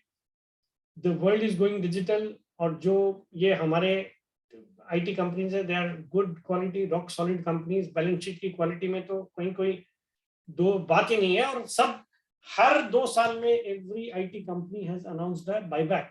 पिछले आप 4-5 साल में देखेंगे तो टीसीएस ने 3 बार बायबैक कर लिया, ठीक है। फिर डिविडेंड्स अच्छे देते हैं, they keep growing at good rate. अब चूंकि वो रेट ऑफ ग्रोथ नहीं है जो पहले होती थी, because now their size has become big. As I was telling you, an elephant can only walk, it can not run. तो आपको सेक्टर पे मैं बुलिश हूँ, अच्छी क्वालिटी की कंपनीज में इन्वेस्टमेंट करिए, but look at mid-cap IT stocks also. There are very good mid-cap, some good quality mid-cap IT companies which are doing well. अच्छे sectors में है, catering to Fortune 500 clients, and उनको I think there's a tremendous opportunity for them. So IT as a sector is a good sector to be in. Now, if you're right about a business, yeah. One more question is there for LIC IPO. That LIC has announced proportionate allotment to policy holders. Does this means that there are no retail category? ये आपका एक, सुनिए, इसमें एकदम detail में मैं आप लोगों से रिक्वेस्ट करूंगा। एक अनिल सिंघवी जी ने परसों सुबह 11 बजे एक LIC पे स्पेशल शो किया। उन्होंने पूरा डिटेल नीटी-ग्रिटी कि जो अगर पॉलिसी होल्डर भी है, रिटेल में भी अप्लाई करना है और एम्प्लॉय भी है, तो उसको क्या करना चाहिए, वो सब उसमें समझाया। मतलब पॉलिसी होल्डर को 60 रुपए का डिस्काउंट मिलता है, रिटेल को 45 रुपया, बट कोटा कितना है। आप policy holder, as a policy holder apply करते हो 60 रुपए के डिस्काउंट के लिए, लेकिन अगर वहां पे कोटा कम है और सबने कर दिया तो चांसेस ऑफ अलॉटमेंट ही नहीं है। तो वो सब नहीं होना चाहिए। तो आपको वो देखना है कि कौन सी कैटेगरी में it's more beneficial to make an application, जहाँ पे आपको अलॉटमेंट मिल सके। और बाकी उन्होंने 2 एपिसोड किए हुए हैं, आप अगर यूट्यूब पे जाएंगे LIC IPO पे special episode, and he has explained lots of things, everything made clear. और अभी भी अगर आपकी कुछ क्वेरी है तो उन्होंने बहुत पढ़ाई करी है, वो बताएंगे। अब मैं बोलूंगा आप क्वेश्चन मुझे भेजो तो मैं उनसे बोलूंगा, वो एड्रेस करेंगे टीवी के ऊपर, ठीक है। अभी ये सब आपको मैंने डिस्कस कर दिया। Okay, this is when should one invest in the market. When you're investing for the long term, there is no bad time to get in the market. जो अभी तक मैं बोलते आ रहा हूँ कि आप अगर लॉन्ग टर्म के लिए अच्छी क्वालिटी की कंपनी में इन्वेस्ट कर रहे हो तो 2-5% ऊपर नीचे होएगा, don't worry about it. Time करना बाजार को पॉसिबल है ही नहीं, इट्स इम्पॉसिबल, भगवान भी नहीं करते। मतलब एक एग्जांपल देता हूँ, कई लोग बोलते हैं ना कि भगवान सब कुछ कर सकता है, तो एक स्टॉक मार्केट के ट्रेडर ने मंदिर के बाहर जाके लिख दिया निफ्टी में ट्रेड करने को बोलो भगवान को। तो अभी उनको भी पता नहीं चलता है कि कल अचानक से out of the box RBI governor आके 40 बेसिस पॉइंट रेट हाइक करेगा और 50 बेसिस पॉइंट CRR हाइक करेगा, market would come down by 400 points. और कल रात को जो दुनिया ने सोच रखा था कि Fed 50 basis point rate hike करेगा, और वो किया भी उसने। और उसने जितना खराब बोलना था बोल भी दिया कि हम बैलेंस शीट का साइज भी $95 बिलियन से कम करेंगे, but Dow Jones went up by 1000 points.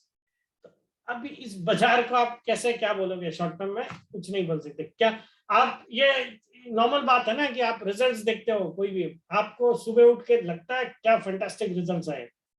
मतलब कोई कंपनी के वेदांता का रिजल्ट देखो और 31.5 रुपए डिविडेंड बोला, कुछ भी सब कुछ घर बार बेच के वेदांता ले लो, ऐसा ही सोचते हैं ना। रात भर जब शाम को रिजल्ट देखते हैं तो रिटेल इन्वेस्टर तो यही सोचते हैं, बाप रे क्या रिजल्ट आया, पिछले साल 5,000 करोड़ का प्रॉफिट, इस बार 7,500 करोड़ का प्रॉफिट, EBITDA 11,000 करोड़, 31.5 रुपए का डिविडेंड। तो मतलब कल तो मिलने वाला ही नहीं है। लेकिन होता क्या है, नेक्स्ट मॉर्निंग को ओपन होता है कल से नीचे और फिर और घटते जाता है। Why does it happen? तो ट्रेडर्स जिन्होंने पहले से रिस्क लिया है, पोजीशन बनाया हुआ है, 2 lakh share, 1 lakh share, 50,000 share लिया हुआ है, उनको तो 20 रुपया नेक्स्ट डे बन रहा है, उनको तो बेचना ही है। तो हर तरह से there are lots of things which go on in the markets. तो वो आप कभी टाइमिंग करना पॉसिबल नहीं है इस बाजार को, कब कहां से क्या आएगा, कब रशिया यूक्रेन पे इन्वेड करेगा, कब ये नॉर्थ कोरिया साउथ कोरिया कुछ होएगा या कुछ भी होगा, तो nothing can be said. So don't try to please time the markets when you're investing for the long term. Just do it. and be patient and be ready for 5 to 10% cut. वो आम बात है. You should invest whatever amount you can, whenever you can. If you don't have a lump sum to invest, doing an SIP is the best strategy. Clear? आपको जो invest करना है, जब करना है तब करिए, और अगर आप लम सम नहीं कर सकते तो हर महीने का एक SIP कर लीजिए.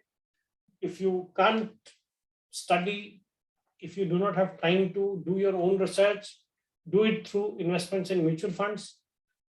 If you are not already investing in the market, start with an SIP. और मैं तो, अगर आप समझते हो, जानते हो, आपको कोई क्वालिटी कंपनीज अच्छी लगती है, तो उनमें आप स्टॉक स्पेसिफिक SIP अपने लेवल पे भी कर सकते हो.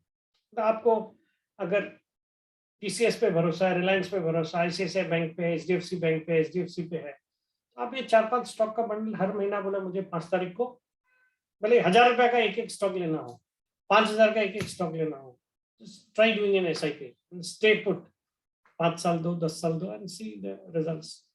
Time in the market is better than timing in the market. Time देना बाजार को ज्यादा जरूरी है. Stay there for long term, and that's how you will make money. So this is what I had to say. Just last one thing जो out of this में एक मेरे ध्यान में आया, जो मैं आप लोगों को बोलना चाहता हूँ. कई बार मैंने कई फोरम में बोला है कि जब आपको याद रखना है कि किस टाइप की कंपनी को इन्वेस्ट करना है, इन्वेस्टेबल कंपनीज कैसी है, तो एक PDC, आपके नॉर्मल जार्गन में when you say PDC, what do you mean? PDC means post dated cheques. वो हम उनसे नहीं लेते जिन पे हमको विश्वास नहीं है. अपन PDC उनसे ही लेते हैं जिन पे हमको विश्वास है. ये मार्केट के पार्लेंस में ये मैंने एक जार्गन बनाया, P for promoters holding and pledge.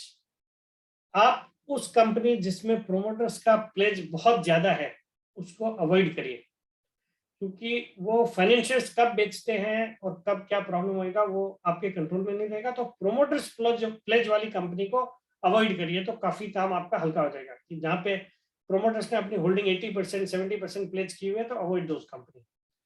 D मतलब debt. Hugely leveraged companies should be avoided. जिस कंपनी में डेट ज्यादा है उनको अवॉइड करिए. ट्रबल टाइम्स में जो डेट रिडन कंपनीज है, there are very likely chances that they would go bankrupt. Covid की टाइम पे अगर हाईली डेटेड कंपनीज है, बिजनेस बंद हो गया तो क्या करेंगे? You got to close down and go bankrupt, insolvent होना आपको. ये जो जितने NCLT वगैरह में केसेस आते हैं उनमें एक क्वालिटी कॉमन है कि they were all highly debt ridden. Debt companies को, hugely debt ridden companies need to be avoided.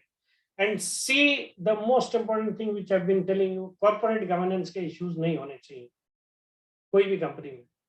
आप रिलेटेड पार्टी ट्रांजैक्शंस या इस तरह के जो भी होते हैं वो सब आप लोग चार्टर्ड अकाउंटेंट्स ज्यादा देख सकते हो, बट कॉर्पोरेट गवर्नेंस वाली कंपनीज को अवॉइड करिए. तो ये PDC आप करोगे तो वो स्क्रीन हो जाएगा, फिर आपके जो क्वालिटी कंपनीज बचेगी उसमें से फिर आप बाकी चीजें देखते रहो. So just to help you remember कि किस टाइप की कंपनीज को अवॉइड करना है, just keep PDC in mind. And P means promoters pledge, D means debt, and C means corporate governance issues. That's all I had to say. Hope I've done some justice and you've taken home something. Baki, I'm open to answering your questions. Yeah, there are some questions. Few questions are there.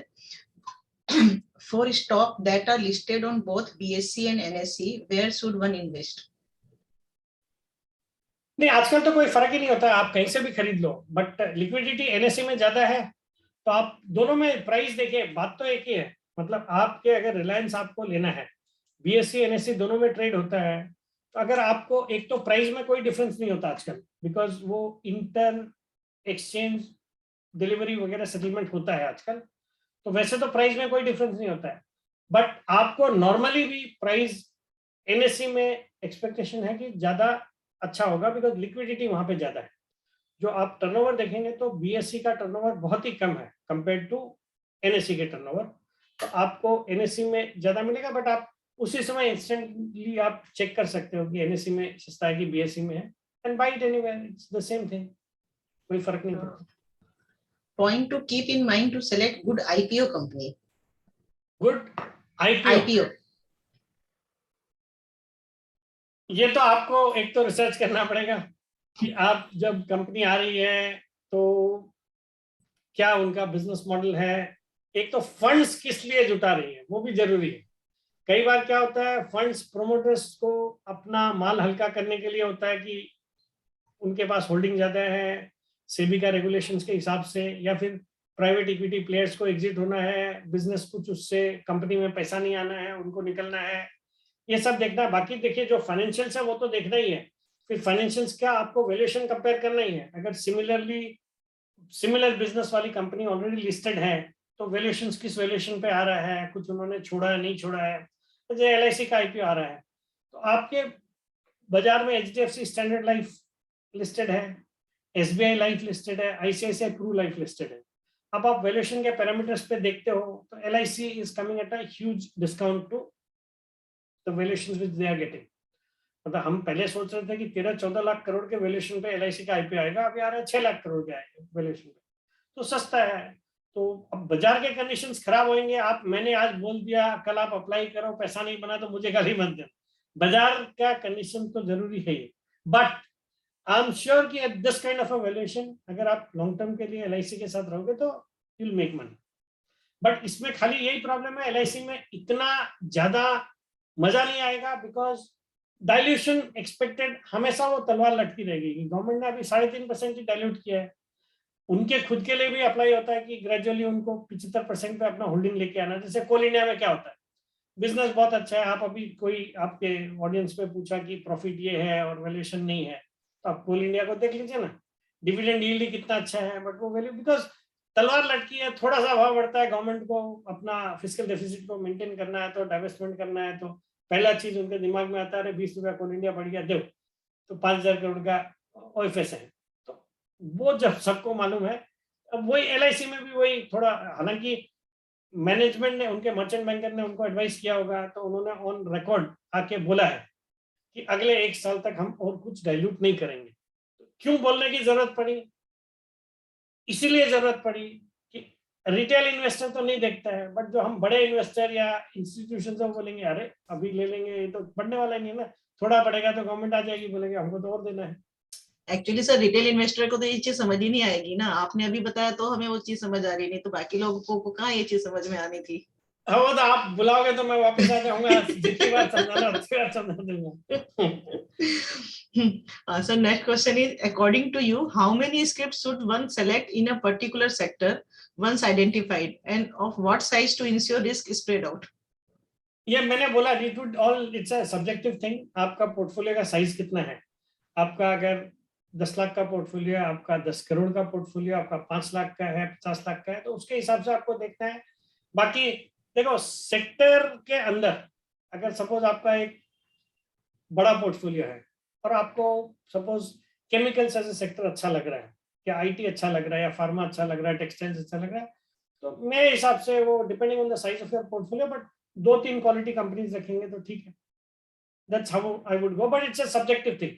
आपको अपने portfolio के size के हिसाब से diversify करना। But ideally कितनी script रखनी चाहिए, मतलब वो जितना आप 35 रख मॉनिटर सकते कर हैं सको, कि नहीं जितना आप मॉनिटर कर सको। कई बार ऐसा होता है, क्योंकि हम देखते हैं हमारे कई क्लाइंट के पास में ना, हमारे कई क्लाइंट के पास में वो डीमेट का स्टेटमेंट मंगाते हैं ना, तो 4 पेज 5 पेज में वही आ रहा होता है। तो वो होना ही नहीं चाहिए, उनको एडवाइस करिए आप। मतलब आप 20 लाख का पोर्टफोलियो में कोई स्टॉक में 25,000 रखा हुआ है, कोई में 10,000, कोई में 50,000, उससे कुछ नहीं होगा। करेक्ट नहीं होगा उससे।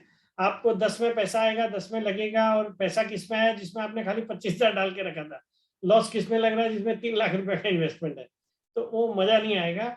आप तो उनको बोलिए कि आप 5-10, मतलब depending on the size, again size है, बट देखिए मेरा बोलने का मतलब है कि आपको आपके पोर्टफोलियो साइज का 5% एक स्टॉक में रखना है। मतलब 1 करोड़ का पोर्टफोलियो है तो आप 20 स्टॉक में कर दीजिए, 5-5 लाख करके 20 स्टॉक में कर दीजिए। नेक्स्ट क्वेश्चन उसमें भी अगर कोई आइडिया में कन्विक्शन ज्यादा है उसको 10% कर दीजिए। बेसिकली 20 के ज्यादा में अपने वो रख सकते, मैं मॉनिटर नहीं कर सकते, वही चीज है। नहीं, अब कोई सपोज किसी का 100 करोड़ का पोर्टफोलियो, तो उसमें तो आदमी भी रखे हुए हैं ना साथ में, तो तो वो तो फिर 50 भी लेंगे तो मॉनिटर करेंगे ना, उसमें एक बंदा नहीं, सही। इंडिया वाला 10 स्ट्रिक्ट तुम ट्रैक करो। फिर तो सर उसका मेन बिजनेस वही रहेगा, वो फिर हाँ, तो इन्वेस्टमेंट नहीं वही- कर रहा, फिर वो ट्रेडिंग वही- कर रहा है एक वही- तरह वही। से। तो आप ये जनरलाइज नहीं जाके बाहर जाके बोलेंगे नहीं विकास जी ने तो बोला 20 स्टॉक रखना है, तो फिर किसी का 50 करोड़ का पोर्टफोलियो बोलेगा कि गलत गलत बात बोलते हैं। इसलिए एवरीथिंग हैज अ लाइक, ये सब्जेक्टिव है, वो आपको समझना पड़ेगा। करेक्ट।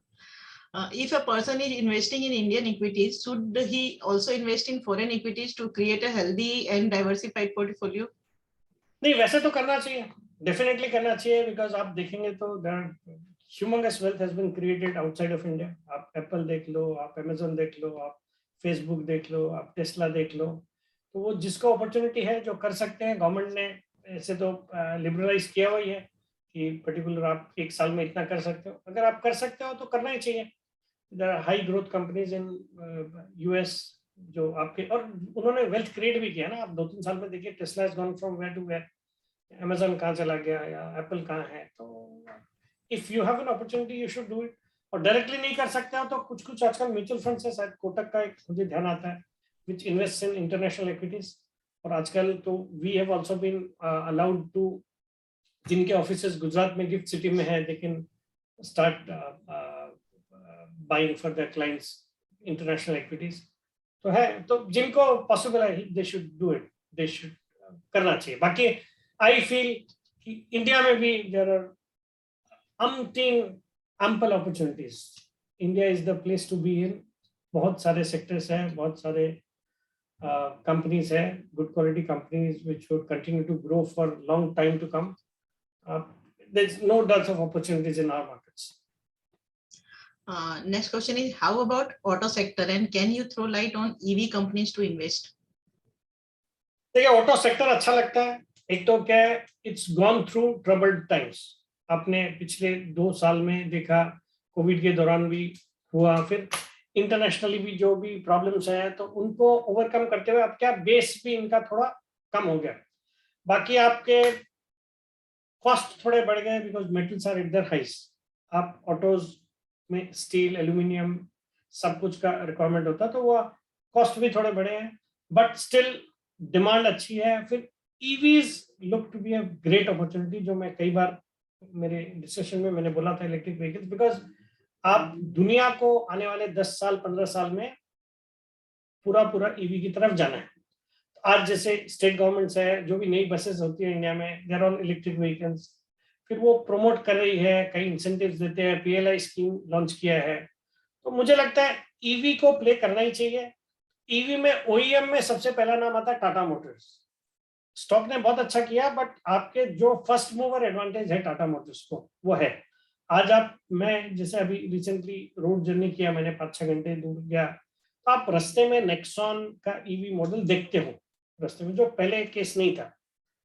तो आपके टाटा मोटर्स को वो जो एडवांटेज है वो मिलना है, मतलब एक भारत में। हालांकि अभी तो करेक्ट होकर अच्छे लेवल्स पे आ गया, बट वही अभी आप अगर 1.5 साल पहले जाओ तो 180-150 रुपए में भी मिलता था टाटा मोटर्स, अब तो बहुत अच्छा हो गया। तो टाटा मोटर्स OEM में अच्छा लगता है। बाकी आपके ये जो 2 व्हीलर्स है, उनमें भी काफी डिमांड है EV सेगमेंट में, तो those can be looked at. But मेरा ज्यादा फोकस है ऑटो कंपोनेंट बनाने वाली कंपनीज जो EV सेक्टर को कैटर करती है। Tesla wants to come to India, but our minister, honourable minister Nitin Gadkari is hellbent कि आप इंडिया में मैन्युफैक्चरिंग करो। इंडिया से कई सारी कंपनीज है जिनके जो ऑलरेडी टेस्ला को सप्लाईज भी करती है। जैसे आप अगर नाम नोट करना चाहो तो 2-3 मेरे दिमाग में आते हैं। एक तो सोना BMW, it's a great company, very good company. सोना कॉमस्टार के नाम से जानी जाती है कंपनी। सोना BMW इसका टिकर है NSE का। फिर आपके FEM इंडस्ट्रीज, जिन्होंने ओला के साथ टाई अप किया है, exclusive tie up for some components, जिसमें ओला ने जो अपना 2 व्हीलर लॉन्च किया है, उसमें कई सारे कंपोनेंट के लिए FEM इंडस्ट्री को एक्सक्लूसिव टाई अप किया है। फिर आपके शायद Motherson Sumi is there, Bharat Forge is there, एक Sandhar technologies is there, which Tesla has identified 3 companies actually. एक शायद ये सोना BMW तो पक्का ही है, Sandhar technologies and Bharat Forge, these are the 3 companies which they have identified for their requirements of auto components from India. बाकी आपके बहुत सारी और ऑटो कंपनीज है, गैब्रियल इंडिया अच्छा लगता है, सुब्रॉस. तो ये जो Subros is a big supplier of ACs to Maruti और सबके लिए. तो एसी तो आजकल आप गर्मी भी देख रहे हो, तो एसी की रिक्वायरमेंट, एसी कार्स की रिक्वायरमेंट है ये, तो वो भी है. Suprajit engineering is there. Then तो there are lot of companies, but I think ये जो ईवी थीम है, आप इसको 3-4 तरीके से प्ले कर सकते हो. एक तो ओईएम हो गया, जिसमें the likes of Tata Motors, Ashok Leyland, जो बसेस वगैरह का ऑर्डर्स इनको मिलते हैं. टाटा मोटर्स को बसेस के साथ पैसेंजर व्हीकल्स भी है. फिर आप ये ऑटो कंपोनेंट सेक्टर को, जो कि ईवी को कैटर करते हैं. फिर आपके ऑटो चार्जिंग इंफ्रास्ट्रक्चर में जो कंपनियां जा रही हैं, जैसे the likes of Tata power, जो ऑटो चार्जिंग इंफ्रास्ट्रक्चर में भी है, जा रही है. तो दैट इज देयर. फिर there are companies which are making raw material for electric vehicles batteries, जो लिथियम आयन बैटरीज के लिए सप्लाईज करती है, केमिकल सप्लाई करती है. तो वो ऑफेंड मेरे ध्यान में नहीं आ रहा है, but there are some company which you can look at, जो केमिकल्स रिक्वायरमेंट होता है इनको ईवी बैटरीज वगैरह के लिए, तो वो सप्लाई करने वाली कंपनीज हैं. तो this are the kind of companies which you could ride through for your EV exposure. Okay, तो मेटल का सर जो आपने बोला उसी के ऊपर क्वेश्चन है. Is there any scope for metal sector that it will get double digit PE multiple in near future of 1 or 2 year? नहीं, देखिए कमोडिटीज में पीई में रीरेटिंग होना तो मुश्किल है, बट उनका जो अर्निंग्स है, जो पीई हम बोलते हैं price as a multiple of earnings ही इस स्पीड से बढ़ रहा है ना, तो वो that will take care of the prices. मतलब उसके कारण से अभी भी बुलिश हो. बाकी पीई रीरेटिंग होगा आपके, अभी तो अच्छा ही है, थोड़ा और हो सकता है. अगर आपके अभी लग रहा है कि 4-5 साल तक तो इनका जो बुल रन है वो चलने ही वाला है, तो ये जो मल्टीपल्स है उससे ज्यादा मल्टीपल्स मिलेंगे ऐसा लगता नहीं है, बट जो बेस है वही बढ़ जाएगा. तो that will take care of your valuation, your increment in prices. आज अगर सपोज टाटा स्टील है, तो वो अगर 40,000 करोड़ का पैट करेगा साल में, और वो 5 का मल्टीपल मिलके 2 लाख करोड़ का अगर उनका मार्केट कैप है, तो अगर ये 40,000 करोड़ का पैट ही अगर 60,000 करोड़ हो जाएगा, तो 5 का भी मल्टीपल होगा, तो 50% आपको अप्रिशिएशन मिल जाएगा प्राइस में. तो these are the kind of things which should happen. बाकी commodities normally do not get attractive high PE valuations. How do we invest in unlisted stocks which are very good companies and good business to own? देखिए unlisted में बहुत, एक तो risk भी ज्यादा है. बाकी आप उसको देखिए, एक तो तरीका है कि ये जितने कई सारे म्यूचुअल फंड्स हैं उनका पीई फंड भी होता है, जो private equity fund for investing in unlisted stocks. You can go through them. तो उसमें जो टिकट साइज है वो हो सकता है 15 लाख 20 लाख का भी होगा, तो वो आपको मिलता है. फिर आप अगर इसको एक फुल टाइम देखते हो, तो कई सारे स्टार्टअप्स हैं विच कम थ्रू कई सारे एंजल्स, जैसे बोलते हैं ना angel investment group, Mumbai angels, Chennai angels, या ऐसे कई सारे एंजल ग्रुप्स हैं. तो वहां पे आपके टोकन साइज 5-5 लाख भी होता है. They identify, they do the due diligence, they also mentor. तो उसमें अगर आपको दिखे कि कोई अच्छे ढंग के लोग इन्वेस्ट कर रहे हैं, जो which are there to support that company, hand holding करेंगे उनका, तो उस तरह के कंपनीज में आप, उस तरह के स्टार्टअप्स में भी जा सकते हैं. बाकी प्राइवेट इक्विटी या अनलिस्टेड कंपनीज में डायरेक्ट इन्वेस्टमेंट करना, वो छोटा अमाउंट वगैरह होगा नहीं. तो आपको कोई जो PE fund which invest in unlisted stocks, you need to take a look at them and invest through them. But वो थोड़ा रिस्क भी है उसमें, बट उसमें यही होता है कि आप 10 में से 2 क्लिक कर गया, जैसे नायका का हुआ, बीका जी का हुआ, उस समय पीई फंड से ही किया था इन लोगों ने.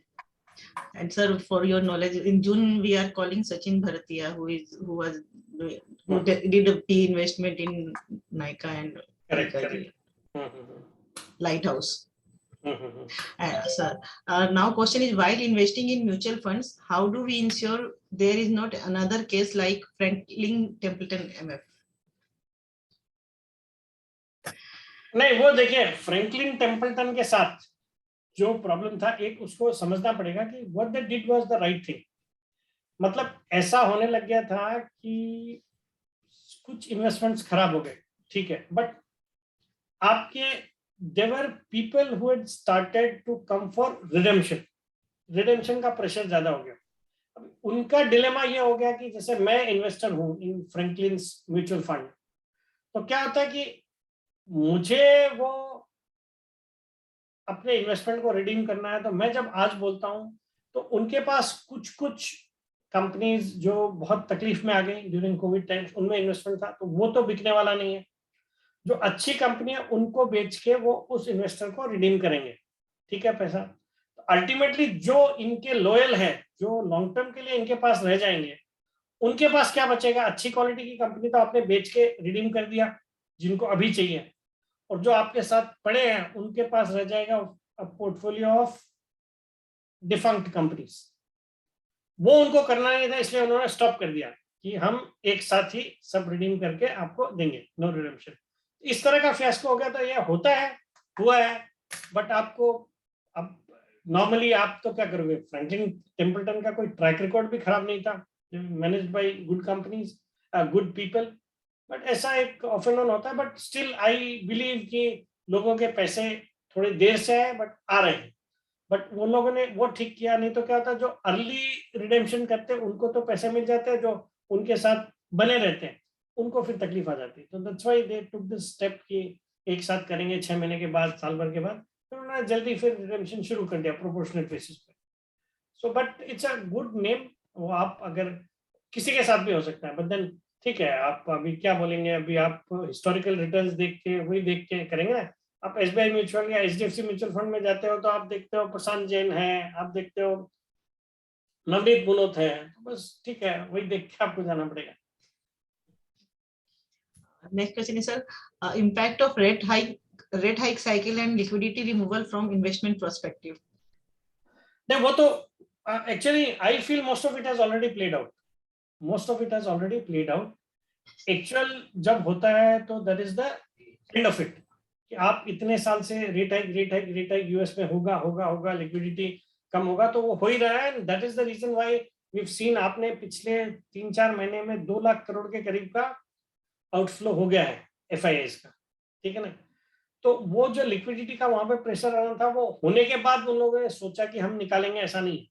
दे have been selling emerging markets, जिसमें अभी क्या है, चाइना ज्यादा बेच दिया तो पूरा प्रोपोर्शन उनका चेंज हो गया। तो डिस्पाइट द फैक्ट कि India is doing well, Indian companies are doing well, but उनको in overall scheme of things अपना प्रोपोर्शन मेंटेन करने के लिए they got to also sell India. तो बट आपके जो लिक्विडिटी टाइटनिंग यूएस में चल रहा है, तो उसका मोरलेस काफी कुछ इम्पैक्ट जो है वो हो गया। आप हिस्ट्री उठा के देख लीजिए, रेट हाइक के दौरान अपने मार्केट पहले गिरे हैं, बट रेट हाइक शुरू हो गया, उसके बाद जो नेक्स्ट 1 ईयर है we have made money, our markets have done well.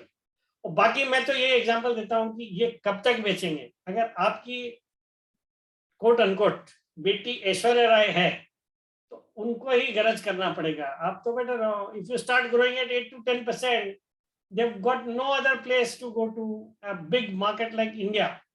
If we come back on that growth trajectory of 8 to 10% per annum, you won't have any choice but to come to India.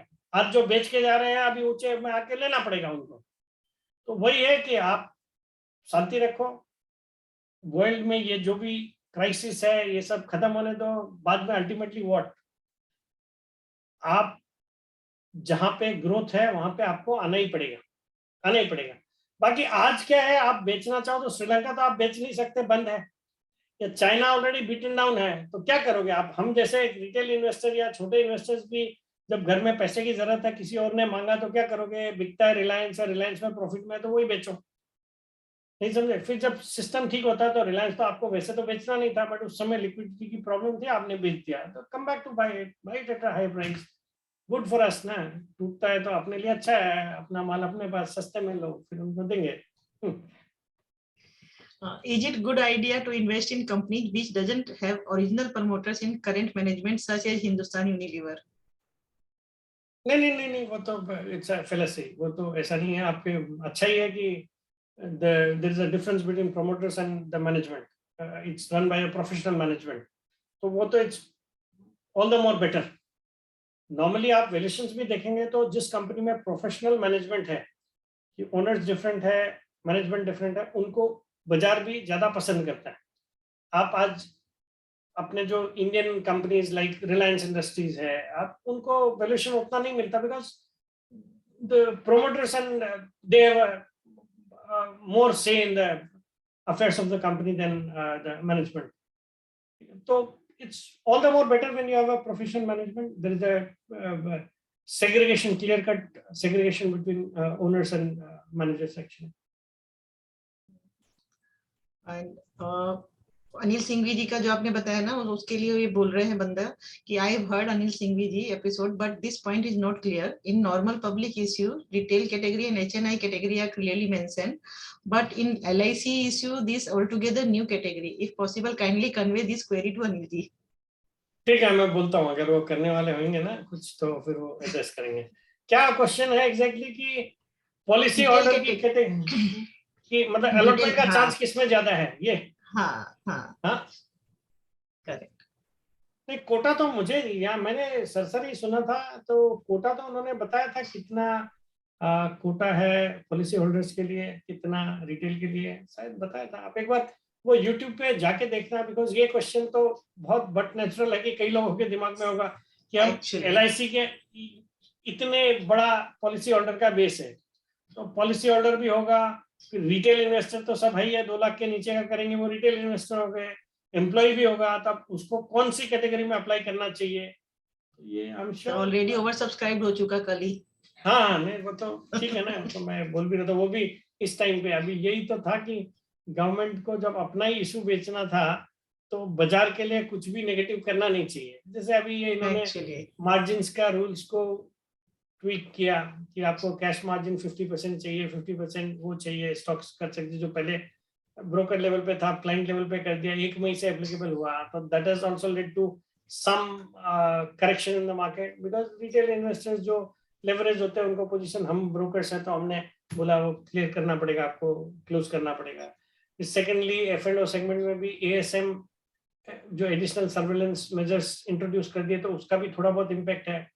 फिर to finally the final nail in the coffin word भी जो rate hike करना पड़ गया, 40 basis point आपके repo rate hike कर दिया, 50 basis point CRR hike कर दिया. कल द मार्केट वो तो बिल्कुल भी अनसर्टेन था, एकदम unexpected. When you are willing to sell your stock, you would always like na कि the sentiments are good to be able to sail through.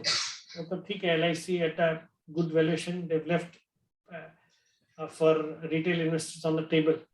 तो उसके कारण, और बाकी एंकर बुक भी अच्छा बन गया, तो it's getting good response हो जाएगा. ठीक है सर, ये एक 2 लास्ट क्वेश्चन ले लेती हूँ. Any opinion on company Godavari power and इस्पात लिमिटेड? गोदावरी पावर एंड इस्पात लिमिटेड अभी ऑफेंड तो मुझे एग्जैक्टली ध्यान नहीं है, बट अच्छी कंपनी है. It's not a bad company, it's doing well and it's into power and steel and both of them are doing well. But stock in line with other stocks in the metal sector must have corrected from its recent highs, but I think it's a good company to stay invested in. तो अगर किसी ने लिया हुआ है तो hold करना ठीक है अभी. Once the sentiments for the metal sector improves, this stock also should do well from here. And how is real estate? Real estate has been a good sector over the last 1 year. हमने देखा the demand for real estate had gone up. The governments, state governments have also done their bit to ensure that the real estate demand comes back. Stamp duty कम किया, वो किया, फिर housing को लेके कई सारे announcements गवर्नमेंट ने करे, incentives के. फिर सबसे बड़ा पॉजिटिव है कि होम लोन की जो रेट है वो आपको आज गवर्नमेंट ऑफ इंडिया को जिस रेट में RBI बॉन्ड्स आपको रिटर्न देते हैं, उस रेट में तो आपको रिटेल लोग को अभी होम लोन मिल जाते हैं. मतलब आपको 6.5% में होम लोन मिलता है, and which RBI bonds also give, मतलब RBI borrows from you at that rate. तो वो होम लोन इतना कम होने का भी एक जो बूस्ट है वो रियल एस्टेट सेक्टर को मिला है।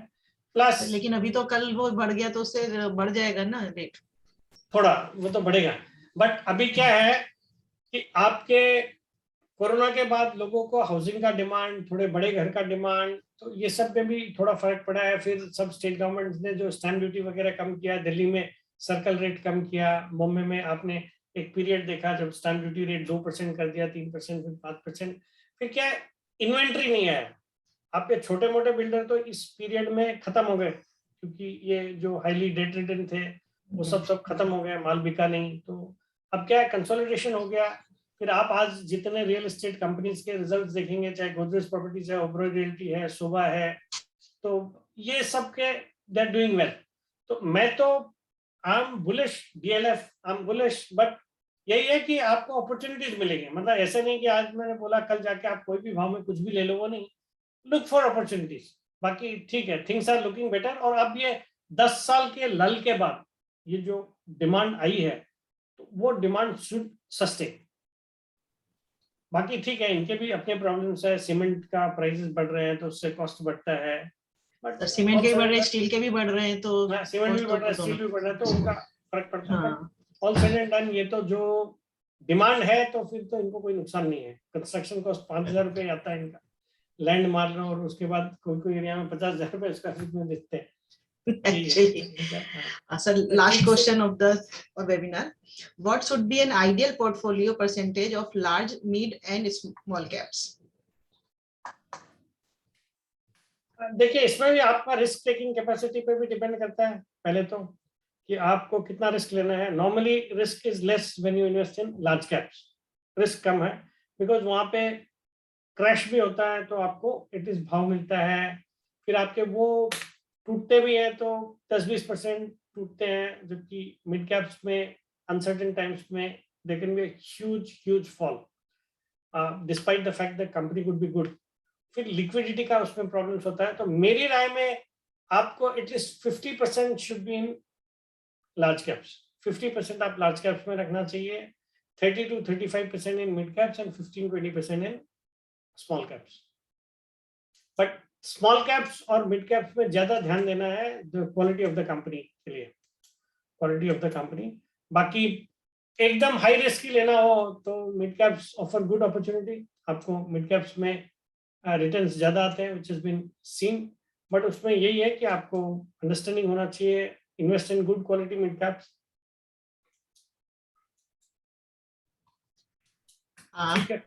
Thank you, sir. Thank you for your quiet patience answering all the questions.